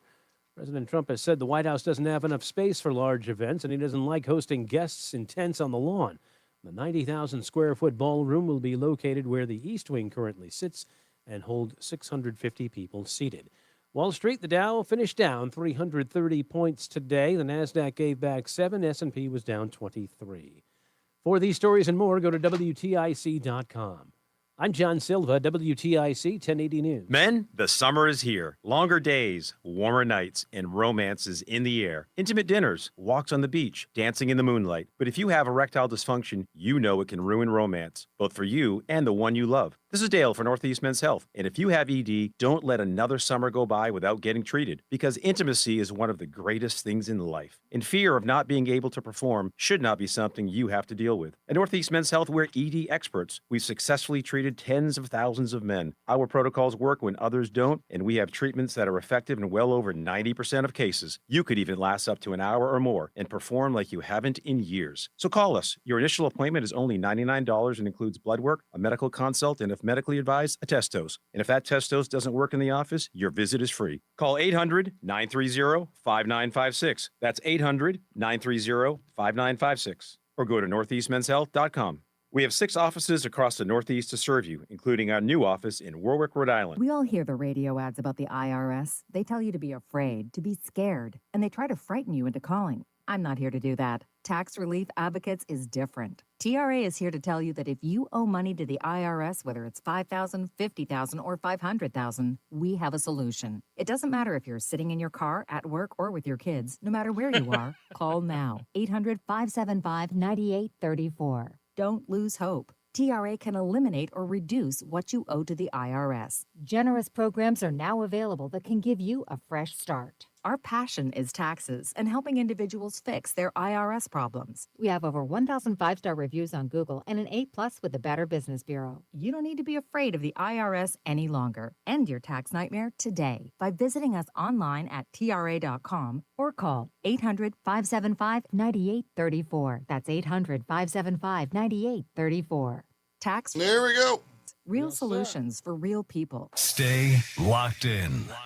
Reese on the Radio is on WTIC News Talk 1080.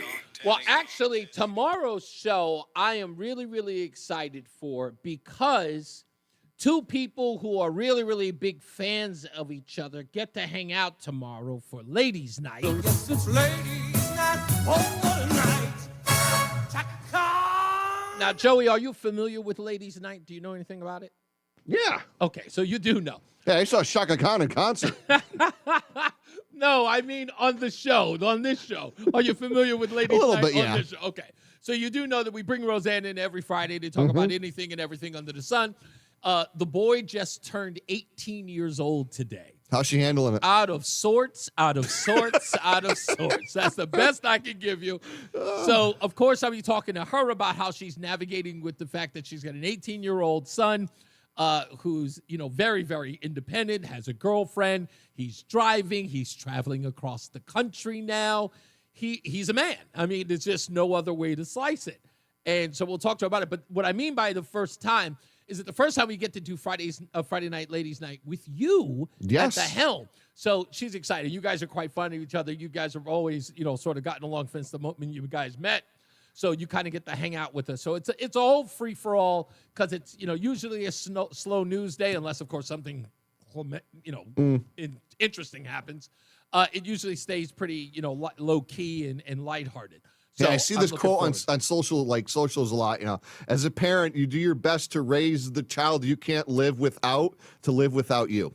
Yeah, and she's watched this movie. I want to talk to her about this movie that she saw called Otherhood, and it's a movie about these 3 mothers who get together, and all of their sons have grown up and moved away, and this sort of conflict that the mothers go through with their sons who, were right by their side and were, their best friends, growing up. And now they've gotten older and moved on. And she watched it. And of course, I, went to go to the movies. I got back and she had finished watching the film. I was like, how you doing? And she was like, oh, I cried. I was like, oh, I was a mess. And I get it. I understand. I know fathers are different. But I'm starting to understand this in a way that I never did before, because me and my mom just kind of just cut ties. You know what I mean? It's not in a bad way. We just kind of went, like, we didn't have that struggle. It's a new struggle with moms and their sons today. Yeah. Am I missing something? No, I think it definitely is.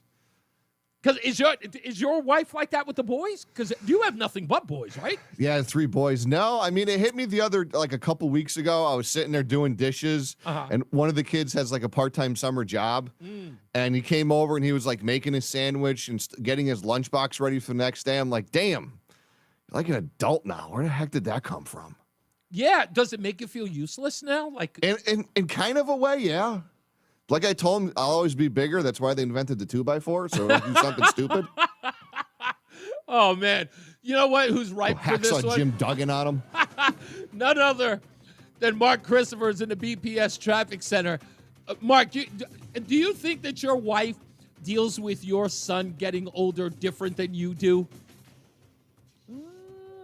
Not really. Like that bond? It's funny because he tends to listen to her more than he listens to me. He doesn't really give me. Really? listen So to me he's still kind of got that close bond with his mother. Oh, yeah. So that's Yeah. okay, so you get what we're talking about. So tomorrow, Roseanne, of course, is going to be in the show, and she's dealing with the fact that her boy's growing up, and he's becoming he was always right by her side, so to Now, speak. does she have one son? No, she's got 2 others who have grown, and but this is her baby. They moved on. Okay, this is the This baby. Okay, yep. Yeah, so Yep. this is like the final child, Right. and the grip is really tight on this one. Wow. You're not letting that grip go, huh? Oh, it's really, really bad to watch, man. You have no idea. Sometimes I got to step away, like quietly, and close the door and like run for the hills because I want Wow. no. It's an emotional mess. Yeah, it is. No question Yeah. about it. So My yeah, son's turning 17 next week. Joey, can you send your son over to kind of train my son how to start handling things on his own? Oh, I got 2 of them, and they do things completely differently and oppositely. So it's definitely a tricky situation. Well, the son that's working and he can, prepare for the next day without you having a problem. Oh, get him over there. He is the quintessential old soul. That kid does his Oh. own laundry. Like, he's good to go. The other one, I'm like, dude, your underwear don't go belonging in the hallway. Oh, my God. Can you give him some old soul to my son just a little bit? He's probably, we always joked he was the only teenager with an AARP membership. Well, Wow. there you go. There you go. Hey, guys, if you're heading into Hartford right now, we do have that crash, 91 You're clear. southbound by 38 in Windsor, and the rains kind of eased a little bit. This rollover is involving an ambulance. So 91 southbound, you're looking at delays from 40 down to exit 38 Pequannock Avenue. The left lane and the HOV lane blocked there with that rollover ambulance. So that's quite the story there. South of that, you're slowing a little bit at 32 IMB. Now, south of downtown, a little tight by exit 28. If you're running into Meriden right now, southbound 91, some slow traffic, 19 down to 17. Northbound 91, moving well, Cromwell into Hartford. You are seeing some delays, 35 up to exit 38 in Windsor, rubbernecking at that southbound crash. Westbound side of 84, you're looking at slow traffic approaching the Bulkley Bridge out to 44 Prospect Oakwood. 84 eastbound's a little tight as you move by exit 39A to 40. Again, about a half mile before 46 Sisson Avenue into the tunnel. East of the river's tight, 58 out to 59. 2 westbound slowing 1D up to the 84 West Merge. 9 northbound a little slow, 32 in Berlin to 34 in New Britain. And westbound 84 in Cheshire, some slow traffic, 26 to 25 again at the Mixmaster in Waterbury. Traffic and weather together on the 8th WTIC News Talk 1080. WTIC weather.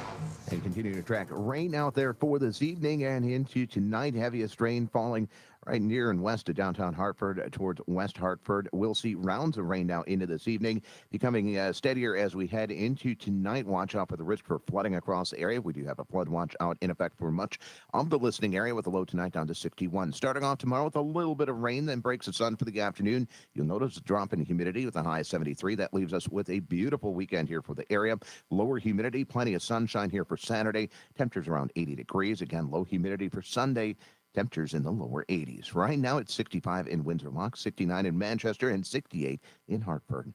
This is meteorologist Matt Benz in the WTIC Weather Center. At Columbia Dental, we love to make kids smile. Our expert pediatric dentists specialize in children's dental care, making every visit fun and comfortable. Open 7 days a week. Call 860-645-0111 or visit columbiadental.com. Hi, I'm Joe with SimpleSaleUSA.com, and I buy houses cash. If you own a house and want to sell it fast at a fair price, call me at 203-896-4000. I can pay cash and close in as little as 7 days. I buy houses in any condition, any price range, and more importantly, anywhere in Connecticut. I'm a private real estate investor who buys several houses a month, and I want to buy more. I buy inherited houses, divorce houses, behind in payment houses. I even buy my tenant won't pay me the rent houses. Do you own a house that is trash and needs thousands of dollars in repairs? Great, because I love buying junk houses. I buy vacant houses, abandoned houses, condemned houses, and even foreclosure houses. If you own a house and want to sell it fast, call me at 203-896-4000. That's 203-896-4000.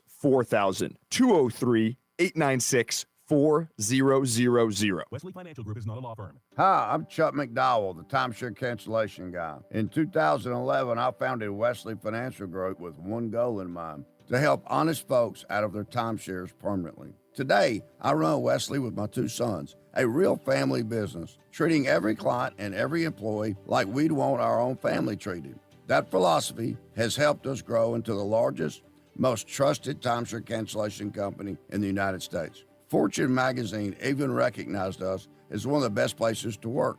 Why? Because we genuinely care. In fact, some of our former clients were so moved by their experience working with us, they joined our team so they could help others to timeshare freedom. If you're stuck in a timeshare, give us a call. Let our family help your family. Call Wesley now for your free timeshare exit kit. 800-581-1414. That's 800-581-1414. 800-581-1414. Are you looking to hire? ZipRecruiter finds the best candidate for your job fast. Try ZipRecruiter for free at ZipRecruiter.com/free. That's ZipRecruiter.com/free. ZipRecruiter.com. Here we go. Free. Check out WTIC on Instagram and then lose an hour because you start scrolling and you go down a social media rabbit hole, and then there's the video of that dog with the skirt on. We're back, Reese on the radio. We are definitely about to get up out of here. Let me get to Stevie V real quick. How are we doing, sir? I'm doing good. Speaking of Negro nonsense, I'm really disappointed when Eddie Murphy had apologized for things like his Raw album. Wait a minute. You said you're disappointed with Eddie Murphy, but what? For apologizing for what he said on the Oh, Raw I will album. never forget that. Routine Are Wolf. you okay? For those of you who don't know this, apparently when Eddie Murphy got right back into sort of like I guess he started doing interviews a couple of years ago, and this was before his return to doing the whole the Coming to America thing. He had put out a statement saying that comedy has changed, and it was really just after Dave Chappelle's controversy, and he started apologizing for the jokes that he put in the famous, very, very famous comedy bit and movie called Raw. And you, like me, Stevie V, were just going, what? Like that? There's nothing to apologize for. Absolutely. And I think he'd make a better game. I'm sorry, go ahead. No, you say it. I'm sorry. No, I'm going to just continue with a different thought with him, but I want to hear what you had to say. No, I was going to say that really ruined a lot of my view on Eddie Murphy understanding comedy and its evolution. In essence, like nobody should ever have to apologize for the comedy that they've done because, again, then it puts a restriction on all future comedy, so to speak. What I mean by that is, can you imagine a Richard Pryor or a Red Fox or even Lenny Bruce, if they were alive today, apologizing for the comedy that brought comedy where it is today? Like, without them... No, I was going to say, without them, I don't think... Exactly. Without them, we wouldn't have comedy the way it is today. But go ahead. Absolutely. I don't think Richard Pryor would apologize for even Blazing Saddles with all that he said in that. Exactly. Or not that he said, but he wrote it. But I do want to talk Eddie Murphy a little bit more, but you did see the movie Being There. Just wondering if you liked it or not. I did. I loved it, and it's brilliant, and I'm trying to find clips from it that I could use because it's a long sort of drawn out, but it's got to be perfect for what I'm trying to do. Awesome. Now, as far as Eddie Murphy goes, I think he'd make a better James Bond than he would have Inspector Clouseau. Other people tried that part. There's Alan Arkin. Right. They're never going to match. Steve Martin had done it. They're never going to match Peter Sellers. I think if they want to do a movie like that, they should have his own character and not Inspector Clouseau. Yeah, because there is a thing that Eddie Murphy does that I've never been a fan of lately. And there is what we call the bug-eyed comedy that is sort of over the top. And folks, get mad at me. I don't care. I'm saying it, not Steve. It's very minstrel. And I don't like it. And you know who does that? Who is he's good at it. He's almost good at covering it up a bit, but it is also very minstrel. Kevin Hart. It's, the kind of over-the-top screaming and hollering. There was only one guy who did that kind of comedy that did it with a style that didn't look minstrel, and it's Chris Tucker. There you go. You know what I mean? Yes, I don't know Kevin Hart well. I've heard the name. I've probably seen him, but I just really can't place who he is. Yeah, that's okay. Very, very short actor. Gotcha. But yeah, Chris Tucker, and for those of you who know they saw the film, The Fifth Element, with Bruce Willis, directed by Luc Besson, you will know that character, which a lot of people don't know, and I thought about it when I saw the movie, was the role that Chris Tucker had was originally written for Prince, of all people. And so that's why when you look at that character, you say, wow, that looks like a role that Prince would play because it was written for him. Gotcha. And, one thing about Tucker, I'm sorry, go ahead. No, you got it. One thing about Tucker, he kind of reminds me of your older type character actors, comedians, Jackie Gleason, Rodney Dangerfield. So I don't know if I would even consider it like minstrel like you're saying, but it's just the expressions and stuff that, those older people were known to do. He seems to nail that pretty well. Yeah, there's a degree of comedy that Eddie Murphy was able to deliver that had a style where he didn't, again, have to be kind of, I'm sorry, I hate using the term, but buffoonery. Now, let me give you some examples. The first comedy Eddie Murphy does that sort of puts him on the map is the 48 Hours, which, again, the only time you see Eddie Murphy do sort of like the clownish stuff is in the opening of the film where he's singing Roxanne. Right? Roxanne, that opening scene is, of course, and you don't even think of it in that sense because there's a degree of his introduction into the mainstream because of his characters on Saturday Night Live. So he's almost taking his Saturday Night Live persona and bringing it to the screen so that people recognize Eddie Murphy. Right? And then the character gets gritty at times, but very professional and strong. Especially the scene inside the bar where he's looking for the guy, he pretty much tells them that, I'm the new sheriff in town, so to speak. So that is a tough scene. Yeah, exactly. That is a very tough scene, and it's a masculine scene. And people rooted for him because he didn't seem like he was kind of playing just a comic relief. That's why I liked about it. And Axel Foley, as Lori just brought up in the chat room, he is a fast-talking, slick cop, but he's always the hero. You know what I mean? He's not bumbling into success.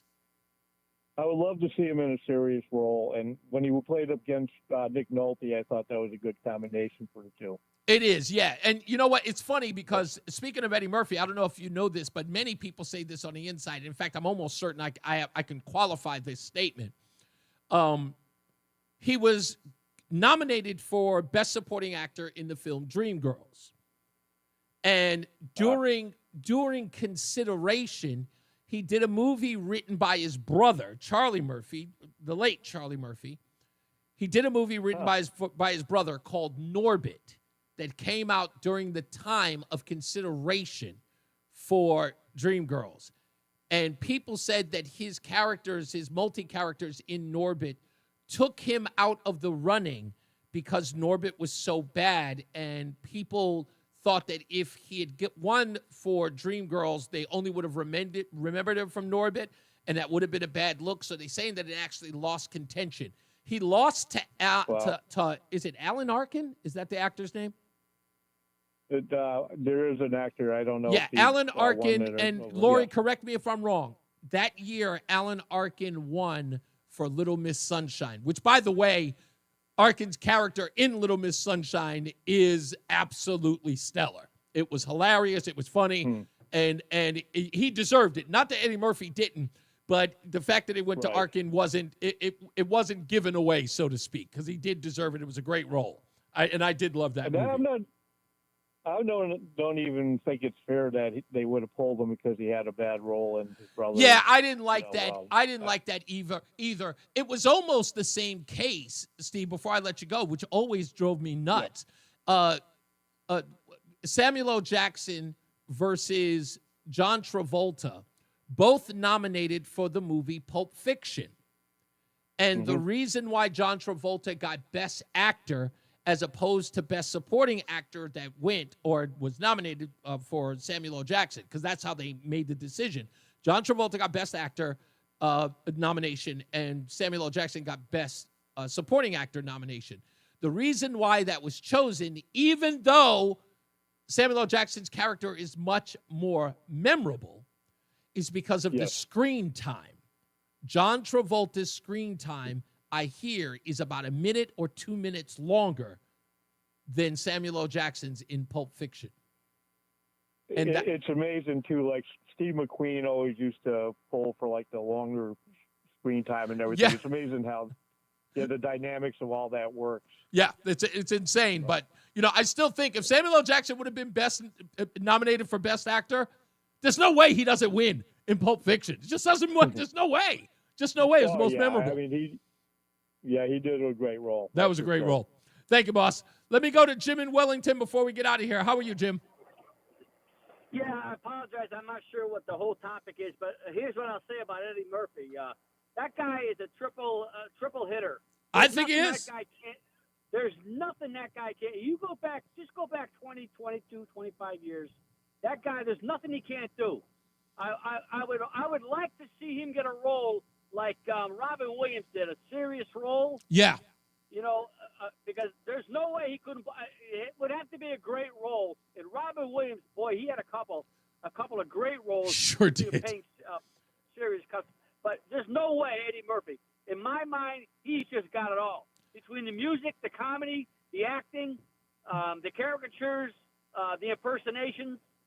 Yeah, I think, like I said, hands down, I think he's a quadruple threat, to be honest with you, now that you mention it. Okay, well, there you go. And there's just no way. And I think the guy is really, with all the support, with all of the access and excess he can have in life, I think this guy is well-grounded. Yeah, I think so, too. He seems like the guy that you can still hang out with at, like, a barbecue or a picnic. Yeah, and the last thing I'll say, thanks for the time, is he's got one of those faces that you can laugh before he even opens up his mouth. And there's other people you can say that to. Yeah, you sort of remember it. Yeah, you look at him, and there's everything that he's ever said that was hilarious comes to mind when you look at him. Yes, and you know it. And when he's put on, he puts you on, and you kind of know it. And there's no malice there. Absolutely. He's got it all. Okay, that's all I got. That's all. Thank you, Jim. I appreciate you. Eddie Murphy destroyed his entire career when he did Daddy Daycare. I don't think so. I think the hiatus he took for a long time, he did some bad movies. Don't get me wrong. I think that movie Dave or whatever it was where he plays a robot or an alien, that was pretty bad. He did some clunkers. Don't get me wrong. He says that the one thing that he did that was exhausting, he couldn't stand, he didn't like Harlem Nights. It's one of the films that he didn't like. I'll tell you what Eddie Murphy needs to realize, and maybe he should. Recently, I saw an interview with him where he said that working with John Landis for Coming to America, he said that was the roughest experience he ever had in his life. And look how classic that movie was. Maybe that's what he needs to get back to it. Get somebody, get with a director that he's as a contention, and they came up. That movie is perfect from beginning to end. So maybe he needs that. So we'll see. We'll check it out. It's Eddie Murphy. You got to go see it just to go find out. That's our show for today, folks. We'll be back tomorrow with more Russiagate. There's more and more information that's coming out, so we'll break that down when we return. As I always say, radio is free, so we thank you for paying attention. Remember to keep JC in your hearts and in your minds. Sean Patrick, we love you and we miss you. Remember that panic is not planning, so plan your work and work your plan. Me, I'm Reese on the Radio. You have a good night, pleasant tomorrow. Stay out of trouble. Be good to each other. All right? Be good to each other. And don't be jealous of white, blonde women with blue eyes in jeans. Just get over that. Matt easy. Yeah, it's not easy. Matt Benz, he's got weather. And Mark Christopher, he's in the BPS Traffic Center. Good night, Mark. Hey, Reese, have a good night. If you're heading 91... You're clear, sir. Thank you, sir. I will see you mañana. Just after Yes, sir. Quantic Avenue. It looks like it's an ambulance. Left lane and the HOV lane block there. Delays back to 40. The Bradley connector behind. All right, ladies and gentlemen. A lot of stuff coming out. I'm getting more and more details about this Russia thing. I'm wanting to see if there's any statements coming out from anybody else. All right, but we'll get to it. I love you guys. We will talk to you mañana. All right? Stay out of trouble. Be good to each other.